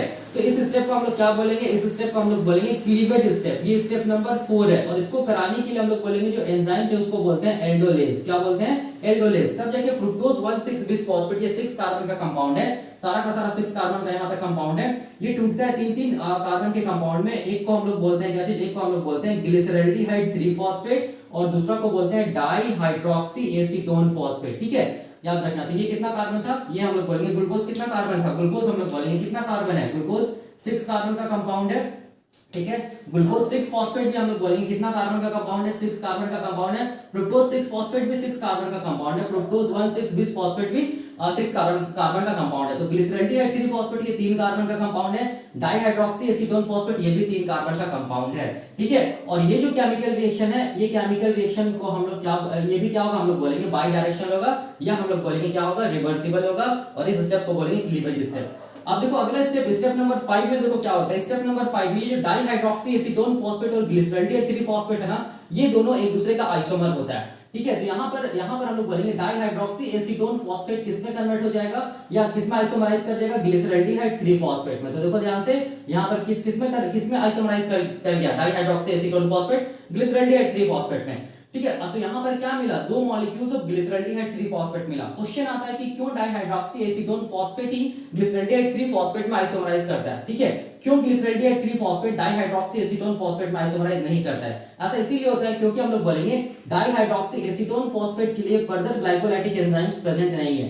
ग्लाइकोलाइटिक एंजाइम्स किसके लिए प्रेजेंट है, हम लोग बोलेंगे ग्लिसरॉल्डिहाइड 3 फॉस्फेट के लिए, इसीलिए dihydroxy acetone phosphate glyceraldehyde 3 phosphate में कन्वर्ट होता है या आइसोमराइज करता है। तो यहां पर देखो दो मॉलिक्यूल क्या मिला, ग्लिसरॉल्डिहाइड 3 फॉस्फेट। अब पहला मॉलिक्यूल ऑफ ग्लिसरॉल्डिहाइड 3 फॉस्फेट, दूसरा मॉलिक्यूल ऑफ ग्लिसरॉल्डिहाइड 3 फॉस्फेट। देखो ध्यान से, ये स्टेप को हम लोग बोलेंगे स्टेप नंबर 5, और जो यहां पर जो एंजाइम लगेगा उस एंजाइम को हम लोग बोलेंगे ट्रायोज आइसोमरेज। इसको हम लोग क्या बोलेंगे, ट्रायोज आइसोमरेज बोलेंगे। ठीक है, ये हम लोग ग्लाइकोलाइसिस का पाथवे देख रहे हैं काफी इसमें आरबीसी के अंदर, ताकि हम लोग को कौन सा पाथवे समझ में आए, एलआर पाथवे या एलआर साइकिल समझ में आए। ठीक है, तो अब देखो यहाँ पर ग्लिसरॉल्डिहाइड 3 फॉस्फेट, ग्लिसरॉल्डिहाइड 3 फॉस्फेट ये कन्वर्ट होगा, हम लोग बोलेंगे नया मॉलिक्यूल, इसको बोलेंगे 1,3 बिस फॉस्फोग्लिसरिक एसिड। इसको हम लोग क्या बोलेंगे, 1,3 बिस फॉस्फोग्लिसरिक एसिड, याद रखना है। और यहाँ पर क्या होगा, देखो ध्यान से, यहाँ पर ये भी जो रिएक्शन होगा वो भी क्या होगा, बाई डायरेक्शनल होगा।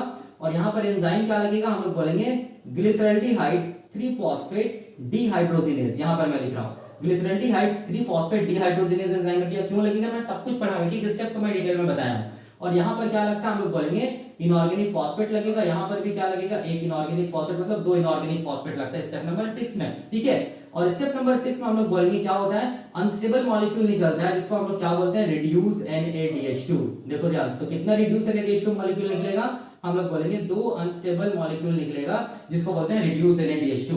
ठीक है, और ये स्टेप नंबर 6 को हम लोग क्या बोलते हैं, क्योंकि इसमें फॉस्फेट भी जुड़ रहा है और NAD इलेक्ट्रॉन्स को क्या कर रहा है, हम लोग बोलेंगे ले भी रहा है। ठीक है, और रिड्यूस हो जा रहा है किससे, किसमें, NaDH2 में। और किससे इलेक्ट्रॉन्स हट रहा है, ग्लिसरॉल्डिहाइड 3 फॉस्फेट से इलेक्ट्रॉन्स हट रहा है, तो लॉस ऑफ इलेक्ट्रॉन्स हो रहा है, इसीलिए इस स्टेप को हम लोग बोलते हैं ऑक्सीडेशन। प्लस हम लोग बोलेंगे फॉस्फेट भी जुड़ रहा है ना, फॉस्फोराइलेशन स्टेप। ठीक है, और भी इस स्टेप का 2 नाम था जो मैंने बताया है, आप देखना मैं डिटेल में बताया हूं। तो यहाँ पर क्या हो रहा है, स्टेप नंबर 6 है, ये कौन सा स्टेप हम लोग बोलेंगे, स्टेप नंबर 6 है।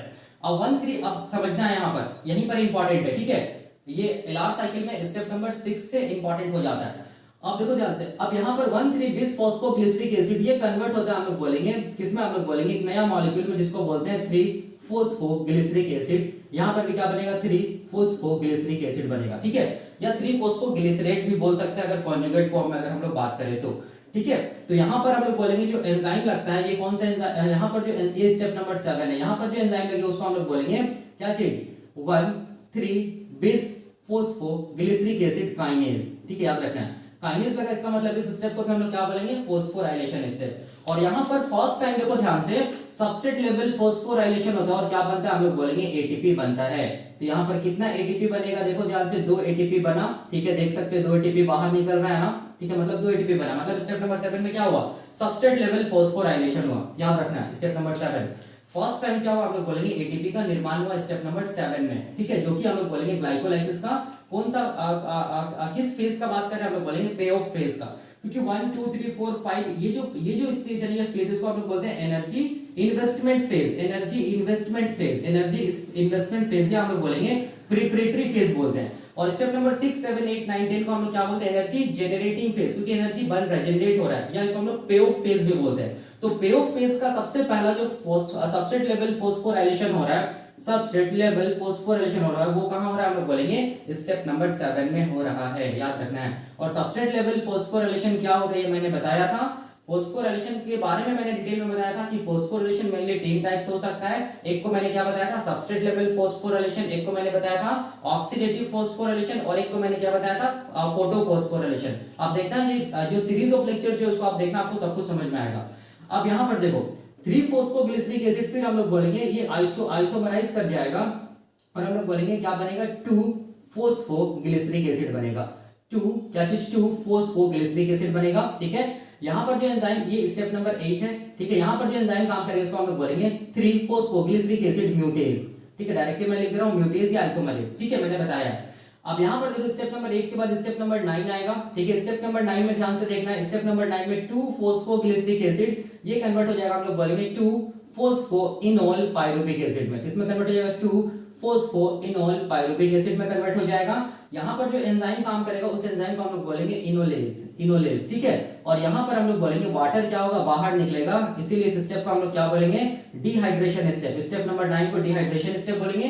स्टेप नंबर 8 में क्योंकि म्यूटेज या आइसोमरेज एंजाइम लग रहा है, इसीलिए इसको आइसोमराइजेशन स्टेप बोलेंगे स्टेप नंबर 8 को। और इनोलेज को काम करने के लिए क्या चाहिए, हम लोग बोलेंगे कुछ आयन चाहिए, जैसे कि हम लोग बोलेंगे Mn2+ आयन। ठीक है, ये सब Zn2+ आयन ये सब चाहिए। ठीक है, अब देखो ध्यान से, टू फोस्फोइनोल पाइरुविक एसिड याद रखना है, कन्वर्ट हो जाता है किसमें, हम लोग बोलेंगे पाइरुविक एसिड में। देखो ध्यान से, तो कितना मॉलिक्यूल पाइरुविक एसिड का बना, 2 मॉलिक्यूल। और स्टेप नंबर 10 है, याद रखना है, ये यूनिडायरेक्शनल स्टेप होता है, या हम लोग बोलेंगे इरिवर्सिबल स्टेप होता है, ठीक है। यहाँ पर हम लोग बोलेंगे सेकंड टाइम क्या बनेगा, एटीपी का निर्माण होगा। तो यहाँ पर देखो ध्यान से, यहाँ पर क्या बन रहा है, एटीपी बन रहा है। यहाँ पर क्या बन रहा है, एटीपी बन रहा है। कितने एटीपी बना, हम लोग बोलेंगे 2 एटीपी बना, देख सकते हैं आप, 2 एटीपी निकला स्टेप नंबर 10 में। और इसको हम लोग क्या बोलेंगे, सबस्ट्रेट लेवल फोस्फोराइलेशन बोलेंगे। तो दूसरा बार सबस्ट्रेट लेवल फोस्फोराइलेशन हुआ स्टेप नंबर 10 में। और इस स्टेप में चूंकि फोस्फोराइलेशन हो रहा है, इसीलिए हम लोग इस स्टेप को बोलते हैं फोस्फोराइलेशन स्टेप। और एंजाइम को क्या बोलेंगे, पाइरुविक एसिड काइनेज एंजाइम, ठीक है, पाइरुविक एसिड काइनेज या पाइरुवेट काइनेज बोलेंगे, ठीक है। तो आप देख सकते हैं, एक मॉलिक्यूल ऑफ ग्लूकोज का हम लोग बोलेंगे ग्लाइकोलाइसिस हुआ, और 2 मॉलिक्यूल्स ऑफ पाइरुविक एसिड बना, ठीक है, ग्लाइकोलाइसिस के टाइम पे आरबीसी के अंदर। और कितने एटीपी बना, हम लोग बोलेंगे 1 2 3 4 एटीपी बना, ठीक है। और कितने एटीपी लगा, 1 और 2 एटीपी लगा। तो नेट गेन कितने एटीपी का हुआ, 2 एटीपी का हुआ नेट गेन। और कहीं पर भी कार्बन डाइऑक्साइड निकलता नजर आ रहा है, हम लोग बोलेंगे नहीं, ठीक है। और ये जो पाइरुविक एसिड है 3 कार्बन का कंपाउंड होता है, ठीक है, देख सकते हैं आप। यहां से लेके स्टेप नंबर 5 से देखो ध्यान से, यहां से जितना भी कंपाउंड बना ना, सारा का सारा 3 कार्बन का कंपाउंड होगा, ठीक है। और यहाँ पर क्या बना, 2 रिड्यूस NADH2 भी बना। ये सब मैं सारा कुछ बताया है, ठीक है। अब यहां से स्टेप नंबर 6 7 8 9 10 को हम लोग क्या बोलते हैं, पे ऑफ फेज, या हम लोग बोलेंगे एनर्जी जनरेटिंग फेज, क्योंकि एनर्जी निकल रहा है 4 एटीपी के फॉर्म में, याद रखना है। तो ये था हम लोग बोलेंगे ग्लाइकोलाइसिस जो आरबीसी के अंदर हो रहा है। अब क्या होता है, देखो ध्यान से, ये तो बिल्कुल होगा, ग्लाइकोलाइसिस नॉर्मली होगा, ताकि आरबीसी को ताकि आरबीसी क्या आपको एनर्जी मिल सके, ठीक है। और आरबीसी क्या कर सके, ऑक्सीजन को कैरी कर सके, ट्रांसपोर्ट कर सके, ठीक है, याद रखना है। नेट गेन 2 एटीपी का होता है, वही 2 एटीपी आरबीसी के लिए सफिशिएंट है, जो क्या कराता है, आरबीसी को एनर्जी प्रोवाइड करता है, ताकि आरबीसी अपना काम को कर सके, ठीक है। अब यहाँ पर देखो क्या होता है, याद रखना, मैंने यहाँ पर क्या बोल रहा है, मैंने यहाँ पर बोला कि ये ऑक्सीजन को अनलोड करने के लिए, अनलोडिंग ऑफ ऑक्सीजन, ठीक है, फ्रॉम हम लोग बोलेंगे हीमोग्लोबिन से ऑक्सीजन को अनलोड करने के लिए, या एफिनिटी को कम करने के लिए, ताकि हम लोग बोलेंगे ये ऑक्सीजन कहां तक पहुंच सके, सेल या टिश्यू तक पहुंच सके। तो इसके लिए हम लोग बोलेंगे आरबीसी खुद ही, आरबीसी जो मैच्योर आरबीसी वो खुद ही क्या करता है, अपना ग्लाइकोलाइसिस पाथवे को एक स्टेप को स्किप कर देता है। स्टेप नंबर 7 को क्या करता है, हम लोग बोलेंगे स्टेप 7 को क्या कर देता है, हम लोग बोलेंगे स्किप कर देता है, ठीक है। मतलब स्टेप नंबर 7 में क्या बन रहा है, एटीपी बन रहा है, तो एटीपी को नहीं बनाता है, मतलब सबस्ट्रेट लेवल फोस्फोरेशन नहीं करता है। और इसके जगह स्टेप नंबर 7 की जगह ये आरबीसी क्या बनाने लगता है, एक नया मॉलिक्यूल को बनाने लगता है, जिसको बोलते हैं 2,3-बिसफॉस्फोग्लिसरिक एसिड को बनाने लगता है, ठीक है, एक स्टेप को स्किप करके। और जब 2,3-बिसफॉस्फोग्लिसरिक एसिड बनता है, तो इसीलिए इस पाथवे को हम लोग बोलते हैं 2,3-बिसफॉस्फोग्लिसरिक एसिड शंट या पाथवे, या हम लोग बोलेंगे LR साइकिल या LR पाथवे। तो जब ये बनेगा आरबीसी के अंदर, तो ये क्या करता है, हम लोग बोलेंगे ये क्या करता है, ऑक्सीजन और हीमोग्लोबिन का जो एफिनिटी होता है, बाइंडिंग एफिनिटी, उसको कम कर देता है, खत्म कर देता है, रिड्यूस कर देता है, जिसकी वजह से ऑक्सीजन अनलोड हो जाता है, हीमोग्लोबिन से बाहर निकल जाता है, और कहां पहुंच जाता है, हम लोग बोलेंगे सेल या टिश्यू के अंदर पहुंच जाता है, ठीक है। तो ये कब हो रहा है, जब हम लोग बोलेंगे कि हम लोग बोलेंगे ये किस कंडीशन में होगा, तो याद रखना है, ये हम लोग बोलेंगे जब आरबीसी ये क्या बोलते हैं, सेल या टिश्यू के पास पहुंचेगा। और भी इसका कुछ कंडीशंस है, जैसे मैंने यहाँ पर दिखाया है, देखो ध्यान से, जैसे कि हाइपोक्सिया कंडीशन हो गया, मैं बताऊंगा अलग अलग कंडीशन भी, और भी हायर एल्टीट्यूड कंडीशन में क्या होता है, ठीक है, उस टाइम पे ऐसा होता है, तो मैं उसको बताऊंगा। अभी बस इतना जानो कि आरबीसी जब टिश्यू के पास पहुंचता है, तो टिश्यू या सेल को ऑक्सीजन चाहिए, तो ऑक्सीजन को हीमोग्लोबिन से अलग करने के लिए आरबीसी हम लोग बोलेंगे अपना ग्लाइकोलाइटिक पाथवे को कोई दूसरे पाथवे में स्विच कर देता है, जिसकी वजह से ये एटीपी को नहीं बना रहा, जबकि एटीपी बनना चाहिए, तो ऑलरेडी 2 एटीपी का ही नेट गेन हो रहा है। तो 7th स्टेप नहीं होता है, 7th स्टेप को स्किप कर देता है आरबीसी, और इस स्टेप के जगह एक नया स्टेप आ जाता है, जिस स्टेप के थ्रू हम लोग बोलेंगे क्या बनता है, 2,3-बिसफॉस्फोग्लिसरिक एसिड बनता है, ताकि हम लोग बोलेंगे आरबीसी का हीमोग्लोबिन और ऑक्सीजन की एफिनिटी कम हो सके, और हम लोग बोलेंगे क्या हो सके, ऑक्सीजन अनलोड हो सके, ठीक है, याद रखना। इसी पाथवे को बोलते हैं LR पाथवे या LR साइकिल, या हम लोग बोलेंगे 2,3-बिसफॉस्फोग्लिसरिक एसिड क्या चीज शंट बोलते हैं, क्योंकि 2,3-बिसफॉस्फोग्लिसरिक एसिड आरबीसी के अंदर बन रहा है, ठीक है। देखो वही मैंने यहाँ पे लिखा है कि जो LR पाथवे होता है वो आरबीसी के अंदर चलने वाला मेटाबॉलिक पाथवे होता है, जिसमें क्या होता है, हम लोग बोलेंगे मैच्योर आरबीसी के अंदर चलने वाला एक मेटाबॉलिक पाथवे होता है, जिसमें क्या होता है, 2,3-बिसफॉस्फोग्लिसरिक एसिड का फॉर्मेशन होता है, ताकि क्या हो सके, हम लोग बोलेंगे अनलोडिंग हो सके ऑक्सीजन का हीमोग्लोबिन से, और ये ऑक्सीजन कहां तक पहुंच सके, टिश्यू तक पहुंच सके। और यहां पर देखो क्या लिखा है मैंने कि 2,3-बिसफॉस्फोग्लिसरिक एसिड का कंसंट्रेशन जितना ज्यादा बढ़ेगा, ठीक है, याद रखना ऑक्सीजन और हीमोग्लोबिन का जो बाइंडिंग एफिनिटी है वो बिल्कुल कम होगा, रिड्यूस होता चला जाएगा। ठीक है, इसीलिए अब यहाँ पर इस पाथवे को मैं समझाता हूँ। ये वाला जो पार्ट है ये यहाँ से समझ में आएगा। ठीक है, तो यहाँ पर देखो मैं क्या कर रहा हूँ, उसको मैं मिटाता हूँ और मैं बताता हूँ। देखो यहाँ पर ये एल आर पाथवे या एल आर शंट, तो आई थिंक आपको समझ में आया होगा ये एल आर पाथवे क्या होता है। तो देखो ध्यान से यहाँ पर समझना है। ठीक है, यहाँ पर देखो ये जब स्टेप नंबर 6 होता है ना, देखो ध्यान से 1,3-bis फॉस्फोग्लिसरिक एसिड बनाना। ठीक है, ये 1,3-bis फॉस्फोग्लिसरिक एसिड देखो ध्यान से आरबीसी के अंदर ही हम लोग बोलेंगे एक एंजाइम प्रेजेंट होता है। उस एंजाइम को बोलते हैं, याद रखना है, ये आरबीसी तब कर रहा है जब ऑक्सीजन को अनलोड करना है, जब आरबीसी टिश्यू या सेल के पास पहुंचता है तब। ठीक है, तो उस टाइम पे हम लोग बोलेंगे आरबीसी स्टेप नंबर 6 पे क्या बना, 1,3-bis फॉस्फोग्लिसरिक एसिड बना। ठीक है, यहाँ पर देखो एक एंजाइम लगता है। ठीक है, यहाँ पर एक एंजाइम लगता है जो आरबीसी के अंदर ही प्रेजेंट होता है, जो बाई फंक्शनल एंजाइम होता है, जिसको हम लोग बोलते हैं 2,3-bis। देखो यहाँ पर मैं लिख रहा हूँ 2,3-bis फॉस्फोग्लिसरिक एसिड म्यूटेज। क्या है, हम लोग बोलेंगे 2,3-bis फॉस्फोग्लिसरिक एसिड म्यूटेज।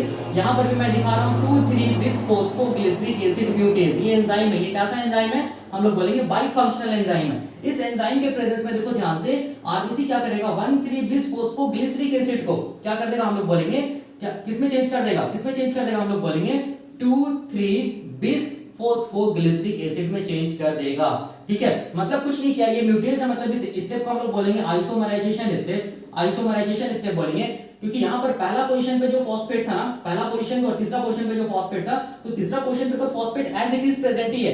तो जो पहला वाला फॉस्फेट है उसको ये एंजाइम क्या किया, म्यूटेज क्या किया, दूसरे वाले कार्बन पे लगा दिया, तब जाके क्या हुआ, हम लोग बोलेंगे 2,3-bis फॉस्फोग्लिसरिक एसिड बना। यहाँ पर भी देखो क्या होगा, हम लोग बोलेंगे 2,3-bis फॉस्फोग्लिसरिक एसिड का फॉर्मेशन होगा। ठीक है, तो यहाँ पर भी क्या बनेगा, 2,3-bis फॉस्फोग्लिसरिक एसिड का फॉर्मेशन होगा। और यहाँ पर जो स्टेप होगा उस स्टेप को हम लोग बोलेंगे क्या चीज, आइसोमराइजेशन स्टेप। सिंपल है। ठीक है, अब देखो ध्यान से, अब यहाँ पर अब ये वाला स्टेप से ये वाला स्टेप तो होगा नहीं 7th स्टेप, क्योंकि ये स्टेप क्या हो गया, हम लोग बोलेंगे 7th स्टेप स्किप कर गया और 1,3-bis phosphoglyceric acid 2,3-bis phosphoglyceric acid में कन्वर्ट हो गया। एंजाइम कौन सा enzyme, 2,3-bis phosphoglyceric acid म्यूटेज, 2,3-bis phosphoglyceric acid म्यूटेज। अब देखो, अब यही एंजाइम हम लोग, ये जो मैंने क्या बोला 2,3-bis फॉस्फोग्लिसरिक एसिड, ये कैसा एंजाइम होता है, ये हम लोग बोलेंगे बाई फंक्शनल एंजाइम होता है। ये कैसा एंजाइम होता है, बाई फंक्शनल एंजाइम होता है। इसका डुअल फंक्शन होता है। पहला फंक्शन क्या होता है, पहला फंक्शन हम लोग बोलेंगे, पहला फंक्शन क्या होता है, देखो ध्यान से, पहला फंक्शन में हम लोग बोलेंगे क्या हो रहा है, आइसोमराइजेशन हो रहा है। ठीक है, पहला फंक्शन क्या हो रहा है, हम लोग बोलेंगे आइसोमराइजेशन का। ठीक है, याद रखना है, जो आप देख सकते हैं यहाँ पर। दूसरा फंक्शन इसका क्या होता है, हम लोग बोलेंगे फॉस्फेटेज का। फॉस्फेटेज मतलब रिमूवल ऑफ फॉस्फेट। ठीक है, तो यहाँ पर यही एंजाइम, देखो ध्यान से, यही एंजाइम को हम लोग दूसरे वर्ड में यहाँ पर बोलेंगे 2,3-bis फॉस्फोग्लिसरिक एसिड फॉस्फेटेज। क्या बोलेंगे, 2,3-bis फॉस्फोग्लिसरिक एसिड फॉस्फेटेज। यहां पर भी मैं लिख रहा हूं, यहां पर भी क्या होगा, 2,3-bis फॉस्फोग्लिसरिक एसिड फॉस्फेटेज। क्या लिख रहा हूं, फॉस्फेटेज। याद रखना यही एंजाइम है, डुअल फंक्शन है इस एंजाइम का। 2,3-bis फॉस्फोग्लिसरिक एसिड म्यूटेज का दो काम है। पहला हम लोग बोलेंगे आइसोमराइजेशन, दूसरा हम लोग बोलेंगे फॉस्फेटेज वाला काम। फॉस्फेटेज याद रखना, जब भी आएगा तो ये फॉस्फेटेज क्या करेगा, रिमूवल ऑफ क्या करेगा, हम लोग बोलेंगे फॉस्फेट को करेगा। तो यहाँ पर ये 2,3-bis फॉस्फोग्लिसरिक एसिड फॉस्फेटेज क्या करता है, दूसरे यहाँ पर देखो, यहाँ पर क्या होगा, दूसरे पोजीशन पे जो फॉस्फेट जुड़ा हुआ ना कार्बन पे, उस फॉस्फेट को हटा देगा। तो जैसे ही दूसरे पोजीशन से फॉस्फेट हटेगा तो ये फिर किस में कन्वर्ट हो जाएगा, देखो ध्यान से, ये फिर किस में कन्वर्ट हो जाएगा, ये हम लोग बोलेंगे ये कन्वर्ट हो जाएगा, देखो ध्यान से, 3-फॉस्फोग्लिसरिक एसिड में कन्वर्ट हो जाएगा।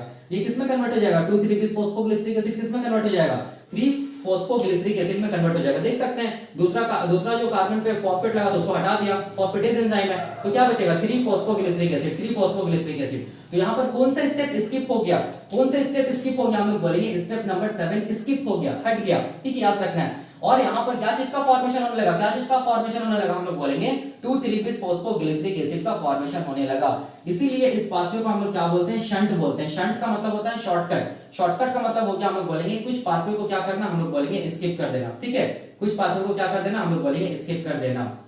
ठीक है, याद रखना है। तो यहाँ पर देखो ध्यान से, यही था हम लोग बोलेंगे 2,3-bis फॉस्फोग्लिसरिक एसिड बनेगा। अब ये 2,3-bis फॉस्फोग्लिसरिक एसिड हम लोग बोलेंगे क्या करेगा, ये इसका कॉन्सेंट्रेशन जितना बढ़ेगा, इसका मतलब ऑक्सीजन और जो हीमोग्लोबिन का जो बाइंडिंग एफिनिटी वो रिड्यूस होगा तो क्या होगा, हम लोग बोलेंगे ऑक्सीजन अनलोड हो पाएगा। तो यही मैंने यहाँ पे लिखा है, देखो ध्यान से, वही मैंने लिखा ना कि LR पाथवे, इसी को बोलते हैं, इसी को हम लोग बोलते हैं LR साइकिल, या इसको हम लोग क्या बोलते हैं, 2,3-bis फॉस्फोग्लिसरिक एसिड शंट बोलते हैं। ठीक है, देख सकते हैं यहाँ पर। ठीक है, अब वही मैंने यहाँ पे लिखा है, देखो ध्यान से कि एलआर पाथवे वैसा पाथवे होता है जो कि मैच्योर आरबीसी के अंदर चलता है, जिसमें क्या होता है 2,3 बिस फॉस्फोग्लिसरिक एसिड का फॉर्मेशन होता है ताकि ऑक्सीजन और हीमोग्लोबिन का एफिनिटी रिड्यूस हो सके और ऑक्सीजन अनलोड हो सके, टिश्यू में जा सके।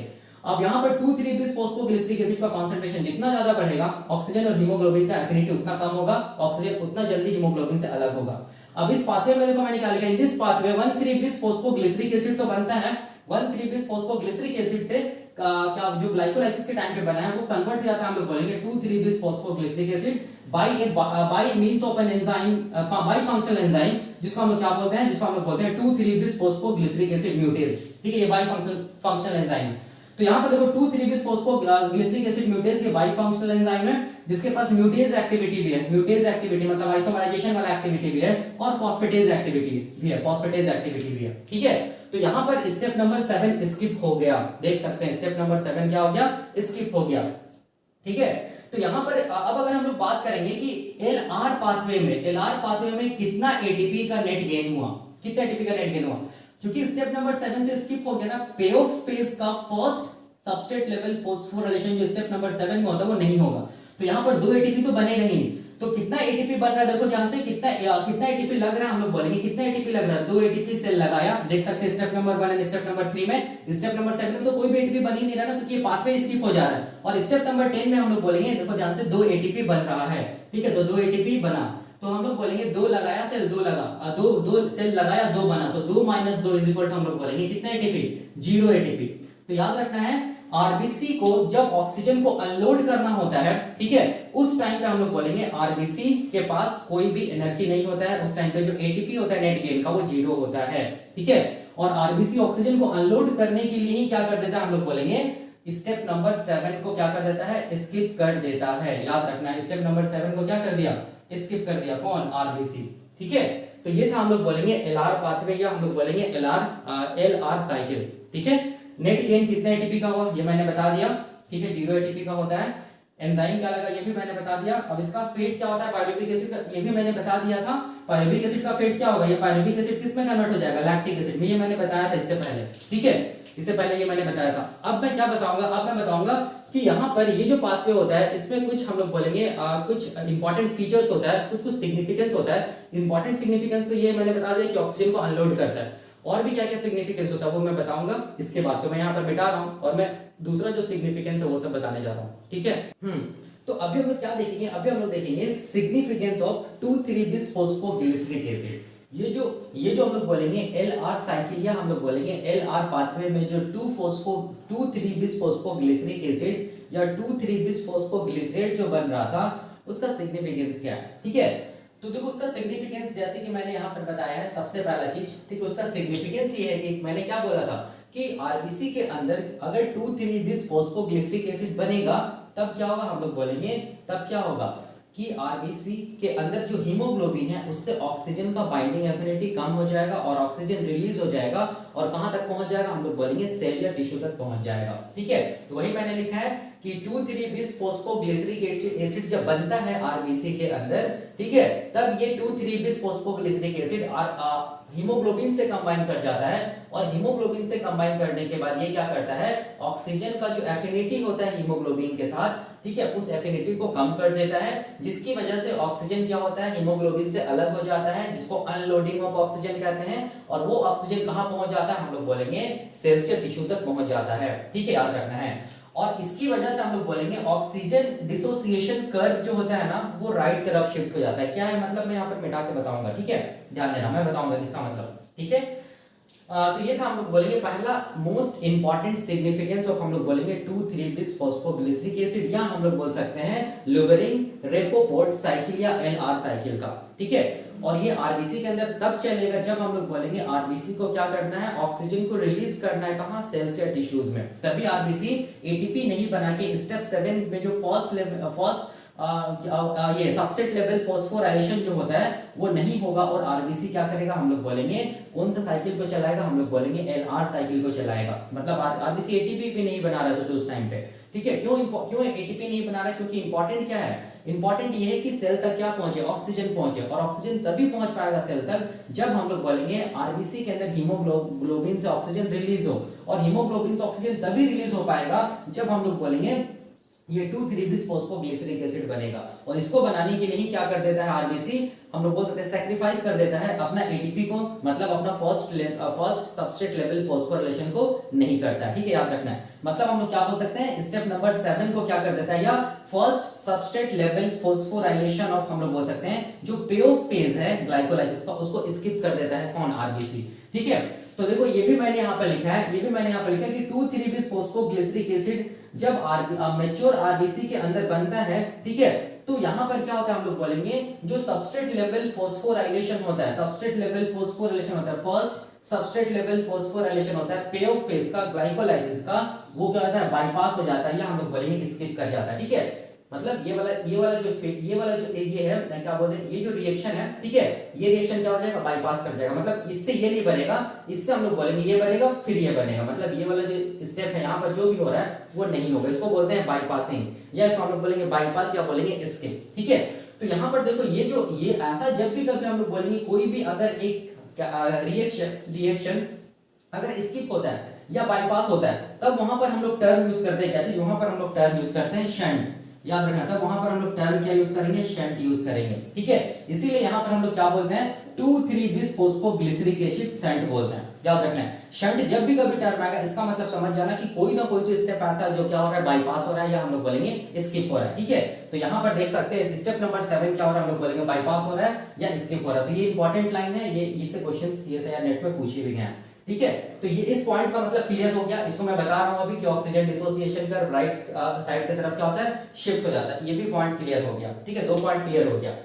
अब यहाँ पर देखो, अब यहाँ पर मैं ये बताना चाहता हूं कि याद रखना कि अगर हम लोग बोलेंगे हाइपोक्सिया कंडीशन हो, मैंने क्या बोला, हाइपोक्सिया कंडीशन, हाइपोक्सिया कंडीशन का मतलब हो गया कि ऑक्सीजन का जो लेवल है ना वो बहुत कम है, जिसको बोलते हैं हाइपोक्सिया। हाइपो का मतलब हो गया लो, और ऑक्सिया का मतलब हो गया ऑक्सीजन, मतलब लो ऑक्सीजन जब रहे, या हम लोग बोलेंगे higher altitude condition. Higher altitude में भी क्या होता है, हम लोग बोलेंगे ऑक्सीजन का जो लेवल होता है ना वो कम होता है, जब हम लोग ऊंचाई की तरफ जाते हैं तो ऑक्सीजन का लेवल क्या होता है, घटने लगता है, कम होने लगता है ऑक्सीजन। या हम लोग बोलेंगे एनीमिया केस में, एनीमिया केस में भी हम लोग बोलेंगे क्या होता है, आरबीसी का नंबर क्या होता है, हम लोग बोलेंगे कम हो जाता है। आरबीसी का नंबर कम मतलब हीमोग्लोबिन कम, हीमोग्लोबिन कम मतलब ऑक्सीजन को कम से कम कैरी करेगा। ठीक है, तो ये तीनों कंडीशन में जब ऑक्सीजन का लेवल कम हो गया तो उस टाइम पे याद रखना है, उस टाइम पे क्या होगा, हम लोग बोलेंगे ज्यादा से ज्यादा आरबीसी का सिंथेसिस होगा, और ज्यादा से ज्यादा आरबीसी का सिंथेसिस होगा तो जितना ज्यादा आरबीसी होगा वो क्या करेगा, कम से कम ऑक्सीजन को क्या करेगा, जितना भी कम ऑक्सीजन है ना उसको पकड़ने का कोशिश करेगा। ठीक है,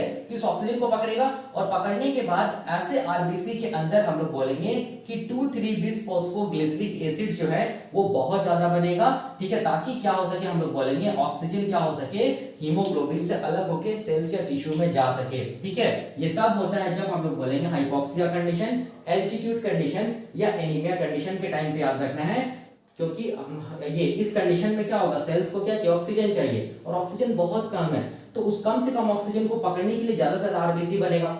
ठीक है, और वो आरबीसी क्या करेगा, कौन सा साइकिल को चलाएगा, हम लोग बोलेंगे एलआर साइकिल या 2,3-bis फॉस्फोग्लिसरिक एसिड शंट को चलाएगा, जिसकी वजह से 2,3-bis फॉस्फोग्लिसरिक एसिड बनेगा, और इसकी वजह से हम लोग बोलेंगे क्या होगा, इसकी वजह से हम लोग बोलेंगे क्या होगा, ऑक्सीजन हीमोग्लोबिन से रिलीज हो जाएगा या हट जाएगा, और कहां तक पहुंच जाएगा, सेल्स तक पहुंच जाएगा। तो वही मैंने लिखा hypoxia condition, altitude condition, anaemia condition, 2,3-bis phosphoglyceric acid का कंसंट्रेशन इंक्रीज करता है आरबीसी के अंदर, मैच्योर आरबीसी के अंदर, thereby release of oxygen from the haemoglobin to this cell, ताकि सेल्स को क्या पहुंच सके, हम लोग बोलेंगे ऑक्सीजन पहुंच सके। ठीक है, याद रखना है। ठीक है, ये भी इंपॉर्टेंट लाइन है, ये भी स्टेटमेंट एग्जाम में पूछा जा सकता है, तो ये इसका मतलब भी क्लियर हो गया। ठीक है, अब यहाँ पर देखो अगला पॉइंट क्या लिखा हूं मैं, यहाँ पर ये लिखा हूं कि अगर ग्लाइकोलाइसिस को कराने वाला सबसे पहला एंजाइम, देखो ध्यान से, ये वाला हेक्सोकाइनेज एंजाइम, ठीक है, अगर ये हेक्सोकाइनेज का जीन अगर मान लो कि म्यूटेट हो जाए, ठीक है, तो वैसा तब हम लोग बोलेंगे क्या क्या होगा, हम लोग बोलेंगे डेफिशिएंसी ऑफ क्या हो जाएगा, एंजाइम हेक्सोकाइनेज हो जाएगा। अगर हेक्सोकाइनेज का जीन क्या हो जाए, म्यूटेट हो जाए, तो म्यूटेटेड क्या बनेगा, हेक्सोकाइनेज बनेगा, और वो हेक्सोकाइनेज प्रॉपर काम को नहीं कर पाएगा, मतलब फर्स्ट स्टेप ऑफ ग्लाइकोलाइसिस को नहीं कर पाएगा, मतलब एक मॉलिक्यूल ऑफ ग्लूकोज को ग्लूकोज 6 फॉस्फेट में नहीं कन्वर्ट कर पाएगा, याद रखना है, जिसको हम लोग क्या बोलेंगे, डेफिशिएंसी ऑफ एंजाइम हेक्सोकाइनेज, या वैसे पेशेंट को हम लोग क्या बोलेंगे, हेक्सोकाइनेज डेफिशिएंट पेशेंट। ठीक है, तो ऐसे पेशेंट में क्या होगा, देखो ध्यान से, ऐसे पेशेंट में याद रखना है फर्स्ट स्टेप ऑफ ग्लाइकोलाइसिस नहीं होगा। अगर फर्स्ट स्टेप ऑफ ग्लाइकोलाइसिस नहीं हो, क्यों नहीं हो, क्योंकि हेक्सोकाइनेज म्यूटेटेड है, या हम लोग बोलेंगे हेक्सोकाइनेज है ही नहीं, जिसको बोलते हैं क्या चीज, हेक्सोकाइनेज डेफिशिएंट पेशेंट। तो फर्स्ट स्टेप ग्लाइकोलाइसिस का नहीं होगा तो ग्लाइकोलाइसिस ही नहीं होगा, मतलब फर्स्ट स्टेप नहीं होगा तो सेकंड स्टेप नहीं होगा, थर्ड स्टेप नहीं होगा, फोर्थ स्टेप, फिफ्थ स्टेप, ऐसा करके ग्लाइकोलाइसिस होगा ही नहीं। तो जब ग्लाइकोलाइसिस नहीं होगा तो हम लोग बोलेंगे ग्लाइकोलाइसिस का सेवेंथ स्टेप भी नहीं होगा, सिक्स्थ स्टेप भी नहीं होगा, और हम लोग बोलेंगे क्या नहीं बनेगा, 2,3-बिसफॉस्फोग्लिसरिक एसिड भी नहीं बनेगा। तो उस टाइम पे देखो क्या हुआ है, मैंने क्या लिखा है कि जो ग्लूकोज होता है वो हम लोग बोलेंगे वो ग्लूकोज इज नॉट फॉस्फोराइलेटेड, मतलब यहाँ पर ग्लूकोज क्या हुआ, ग्लूकोज 6 फॉस्फेट में कन्वर्ट हुआ है, मतलब फॉस्फोराइलेशन हुआ है। तो इस टाइम पे आप लोग बोलेंगे फर्स्ट स्टेप नहीं होगा, ग्लूकोज का फॉस्फोराइलेशन नहीं होगा, ग्लूकोज का फॉस्फोराइलेशन नहीं होगा तो ग्लाइकोलाइसिस नहीं चलेगा, ग्लाइकोलाइसिस नहीं चलेगा तो हम लोग बोलेंगे ये जो 2,3-बिसफॉस्फोग्लिसरिक एसिड है ना ये भी नहीं बनेगा। अगर 2,3-बिसफॉस्फोग्लिसरिक एसिड नहीं बनेगा तो आरबीसी के अंदर तो क्या होगा, हम लोग बोलेंगे क्या होगा, ऑक्सीजन हीमोग्लोबिन से बहुत टाइटली बाइंड रहेगा, ठीक है। तो इस कंडीशन में क्या होगा, देखो ध्यान से, इस कंडीशन में ऐसे पेशेंट में क्या होता है, इसका जो आरबीसी होता है ना, आरबीसी के अंदर जो हीमोग्लोबिन होता है ना उससे ऑक्सीजन का जो बाइंडिंग एफिनिटी वो बहुत ज्यादा होता है। क्यों? क्योंकि हम लोग बोलेंगे ग्लाइकोलाइसिस चल नहीं रहा है, ग्लाइकोलाइसिस नहीं चलेगा तो स्टेप नंबर 6 नहीं होगा, स्टेप नंबर 6 नहीं होगा तो हम लोग बोलेंगे ये 2,3-बिसफॉस्फोग्लिसरिक एसिड जो ये जो पाथवे है ना, ठीक है, जिसको हम लोग बोलते हैं 2,3-बिसफॉस्फोग्लिसरिक एसिड शंट या एलआर पाथवे, ये नहीं चलेगा, ये नहीं चलेगा। तो इसका कंसंट्रेशन 2,3-बिसफॉस्फोग्लिसरिक एसिड का कंसंट्रेशन आरबीसी में कम होगा, और अगर 2,3-बिसफॉस्फोग्लिसरिक एसिड का कंसंट्रेशन आरबीसी में कम होगा तो ऑक्सीजन का हीमोग्लोबिन के साथ बाइंडिंग एफिनिटी बहुत ज्यादा होगा, जिसकी वजह से ऑक्सीजन हीमोग्लोबिन से अलग नहीं हो पाएगा और सेल से टिश्यू तक नहीं पहुंच पाएगा। तो सेल से टिश्यू तक नहीं पहुंच पाएगा तो सेल से टिश्यूज को एटीपी नहीं मिलेगा, या हम लोग बोलेंगे एटीपी नहीं बना पाएगा, ठीक है। याद रखना है किस पेशेंट में, हम लोग बोलेंगे हेक्सोकाइनेस डेफिशिएंट पेशेंट में, याद रखना है, ये इंपॉर्टेंट है, ये लाइन को भी मैंने समझा दिया, ठीक है। अब मैं यहाँ पर क्या बताने जा रहा हूँ, देखो ध्यान से, अब मैं यहाँ पर और एक चीज बताना चाहता हूँ, देखो ध्यान से, यहाँ पर याद रखना, ये सब स्टेटमेंट पूछा जा सकता है। जो फीटल जो हीमोग्लोबिन होता है, फीटस के पास जो हीमोग्लोबिन होता है, याद रखना है, ठीक है, इसका जो बाइंडिंग एफिनिटी होता है ना, बाइंडिंग एफिनिटी जो होता है किसके प्रति, हम लोग बोलेंगे बाइंडिंग एफिनिटी जो होता है किसके प्रति, 2,3-बिस फॉस्फोग्लिसरिक एसिड के प्रति वो बहुत कम होता है, ठीक है। याद रखना है किसका हीमोग्लोबिन का, फीटल हीमोग्लोबिन का बाइंडिंग एफिनिटी 2,3-बिसफॉस्फोग्लिसरिक एसिड के प्रति बहुत कम होगा, एज कंपेयर टू, हम लोग बोल सकते हैं एज कंपेयर टू क्या जी, हम लोग बोलेंगे अडल्ट हीमोग्लोबिन, याद रखना है, ठीक है, अडल्ट हीमोग्लोबिन, ठीक है, ये लाइन को भी रखिएगा याद। तो ये था हम लोग बोलेंगे क्या चीज, सिग्निफिकेंस किसका, हम लोग बोलेंगे एलआर साइकिल का, या हम लोग बोलेंगे 2,3-बिसफॉस्फोग्लिसरिक एसिड शंट का। तो शंट क्यों बोलते हैं ये भी मैंने बता दिया। अब मुझे ये बताना है कि देखो ध्यान से, कि जब भी कभी ऑक्सीजन का हीमोग्लोबिन से बाइंडिंग एफिनिटी रिड्यूस होता है, ठीक है, तो याद रखना है जो ऑक्सीजन डिसोसिएशन कर्व होता है वो राइट तरफ शिफ्ट हो जाता है। इसका मतलब ऑक्सीजन डिसोसिएशन कर्व क्या होता है ये मैं डिटेल में पढ़ाऊंगा जब मैं रेस्पिरेशन पढ़ाऊंगा ह्यूमन फिजियोलॉजी का, उस टाइम पे। अभी मैं बस ये बताऊंगा कि ऑक्सीजन डिसोसिएशन कर्व राइट तरफ शिफ्ट हो रहा है, क्यों, बिकॉज ऑफ दी, हम लोग बोलेंगे increase in the concentration of क्या चीज, हम लोग बोलेंगे 2,3-बिसफॉस्फोग्लिसरिक एसिड, ठीक है। तो मैं थोड़ा सा ब्रीफ में आइडिया दूंगा कि ऑक्सीजन डिसोसिएशन कर्व क्या होता है। तो मैं इसको मिटा रहा हूं और इसके बाद मैं बताने जा रहा हूं ऑक्सीजन डिसोसिएशन कर्व को कोरिलेट कर रहा हूं किसके साथ, हम लोग बोलेंगे 2,3-बिसफॉस्फोग्लिसरिक एसिड के साथ। और हाँ, और एक चीज मैंने ये बताया था कि जब भी कभी इरिथ्रोसाइट्स में, मैच्योर इरिथ्रोसाइट्स में ग्लाइकोलाइसिस होगा तो ग्लाइकोलाइसिस का एंड प्रोडक्ट क्या होगा, पायरुविक एसिड नहीं होगा, लैक्टिक एसिड होगा, ये मैंने बताया है, ठीक है। लैक्टिक एसिड क्यों बनता है, उसके बाद लैक्टिक एसिड का फेट क्या होता है, ठीक है, ये सब सारा का सारा मैं बता चुका हूं, ठीक, याद रखना। तो अगर इससे क्वेश्चन आएगा तो आप लोग गलत मत करना। तो मैं यहाँ पर क्या कर रहा हूँ, मैं यहाँ पर इसको मिटा रहा हूँ और मैं बताने जा रहा हूँ इस कॉन्सेप्ट को कि ऑक्सीजन डिसोसिएशन कर्व राइट तरफ लेफ्ट तरफ कब शिफ्ट होता है, ठीक है। तो देखो ध्यान से, ऑक्सीजन डिसोसिएशन कर्व का मतलब क्या होता है इसको मैं ऐसे समझा रहा हूँ, देखो ध्यान से, यहाँ पर मैं एक ग्राफ बना रहा हूँ, या हम लोग बोल सकते हैं इसको हम लोग ऑक्सीजन डिसोसिएशन ग्राफ या कर्व बोलते हैं, ठीक है। तो यहाँ पर x, यहाँ पर ये मान लो y एक्सिस है, ये क्या चीज हम लोग बोलेंगे x एक्सिस है। x एक्सिस में हमेशा लिया जाता है, हम लोग बोलेंगे क्या चीज, पार्शियल प्रेशर ऑफ ऑक्सीजन, ठीक है, पार्शियल प्रेशर ऑफ ऑक्सीजन, जिसको हम लोग PO2 बोलते हैं, ठीक है। और y एक्सिस में क्या लिया था, हम लोग बोलेंगे परसेंटेज सेचुरेशन ऑफ क्या चीज हम लोग बोलेंगे, हीमोग्लोबिन, ठीक है, विथ हम लोग बोलेंगे ऑक्सीजन, ठीक है, percentage saturation of haemoglobin with oxygen. y axis में लिया था, x एक्सिस में क्या लिया था, हम लोग बोलेंगे पार्शियल प्रेशर ऑफ क्या चीज, हम लोग बोलेंगे ऑक्सीजन, ठीक है। तो ये दोनों के बीच में जो कर्व आता है ना वो हम लोग बोलेंगे एस शेप्ड कर्व आता है, ऐसे करके कर्व आता है, ऐसे करके, ठीक है। एस शेप्ड कर्व को, इसको हम लोग एस शेप्ड कर्व भी बोलते हैं, ठीक है, या हम लोग बोलेंगे इसको हम लोग क्या बोलते हैं, सिग्मॉइड कर्व भी बोलते हैं, सिग्मॉइड कर्व भी बोलते हैं, ठीक है, याद रखना है। मतलब ऑक्सीजन डिसोसिएशन कर्व कैसा होगा, एस शेप्ड होगा, या हम लोग बोलेंगे सिग्मॉइड होगा नॉर्मली, ठीक है। तो ये ऑक्सीजन हम लोग देखो मैं ऐसे बता रहा हूं, ऑक्सीजन डिसोसिएशन कर्व का मतलब क्या होता है, ठीक है, क्या होता है ये ऑक्सीजन डिसोसिएशन कर्व। तो याद रखना है, देखो ध्यान से कि ऑक्सीजन का, मैंने क्या बोला, मैंने बोला ऑक्सीजन का जो बाइंडिंग एफिनिटी होता है, किसके साथ हम लोग बोलेंगे, आरबीसी के हीमोग्लोबिन के साथ, ठीक है।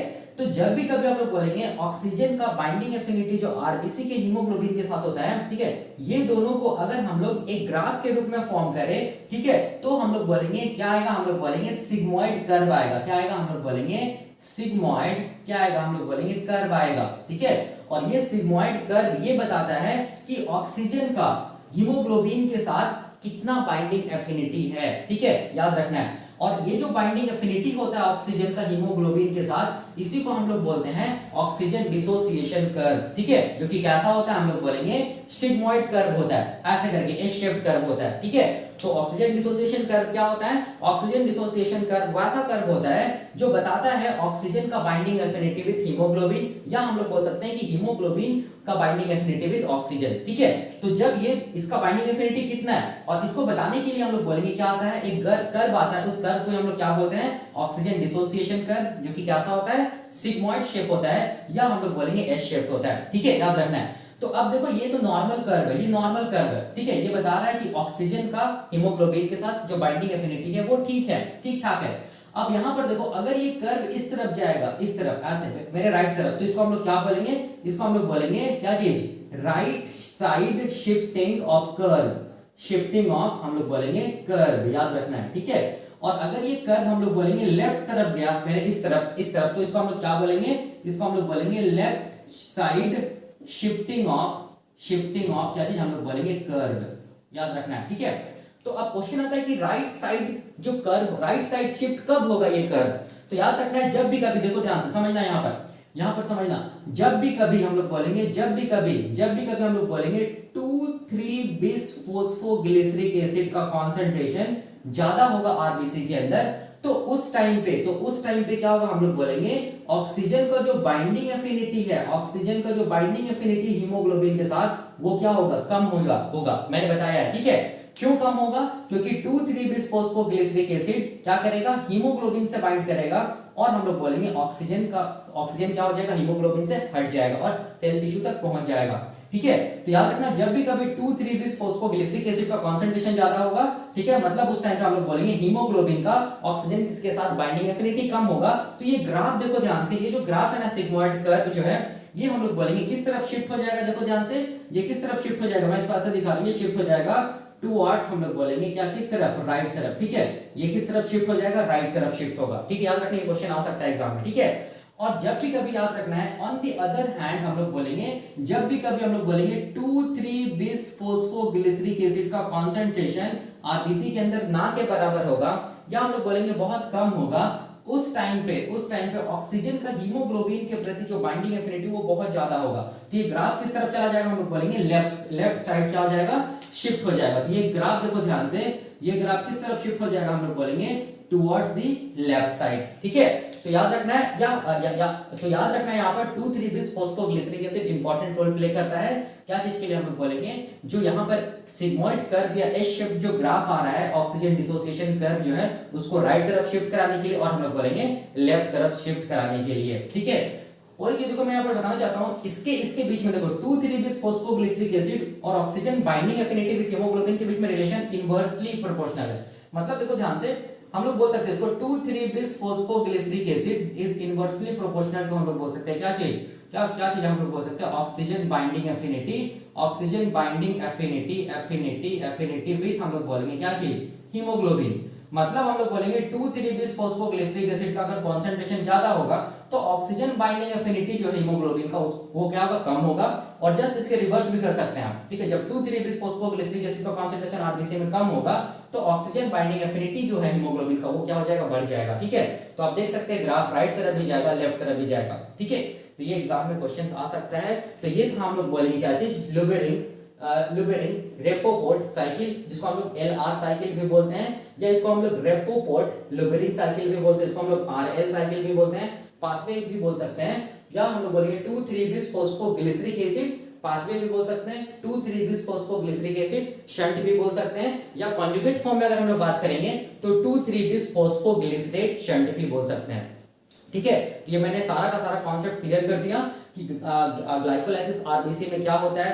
ठीक है, उसके बाद मैंने क्या बताया कि ये एलआर साइकिल या एलआर पाथवे या 2,3-bis फॉस्फोग्लिसरिक एसिड शंट क्या होती है, ये भी मैंने बता दिया। ठीक है, अब मैंने ये भी बताया था, एनर्जेटिक्स भी मैंने बता दिया था, देखना ध्यान से, एनर्जेटिक्स भी मैंने बता दिया था, एनर्जेटिक्स ये भी मैंने बता दिया था कि जब ये साइकिल चलता है, एलआर साइकिल चलता है तो 2 एटीपी सेल लगाता है, और चूंकि स्टेप नंबर 7 क्या हो गया, फर्स्ट लेवल जो होता है सबस्ट्रेट लेवल फॉस्फोरिलेशन का, वो क्या हो गया, हम लोग बोलेंगे स्किप कर जाता है, नहीं होता है, तो 2 एटीपी बनेगा, तो 2 - 2 इज इक्वल टू हम लोग बोलेंगे 0 एटीपी बनता है। कब हम लोग बोलेंगे, जब 2,3-bis फॉस्फोग्लिसरिक एसिड बनता है उस टाइम पे, या हम लोग बोलेंगे एलआर साइकिल में। ठीक है, ये मैंने बताया है। ठीक है, और फेट क्या होता है लैक्टिक एसिड का, ये भी मैंने बताया है। इन प्रोडक्ट क्या होता है ये साइकिल का, ये भी मैंने बताया। तो सारा कुछ मैंने बता दिया, और एग्जाम का क्वेश्चन सॉल्व करना, आपका सब क्वेश्चन सॉल्व होगा, बिल्कुल क्वेश्चन सॉल्व होगा।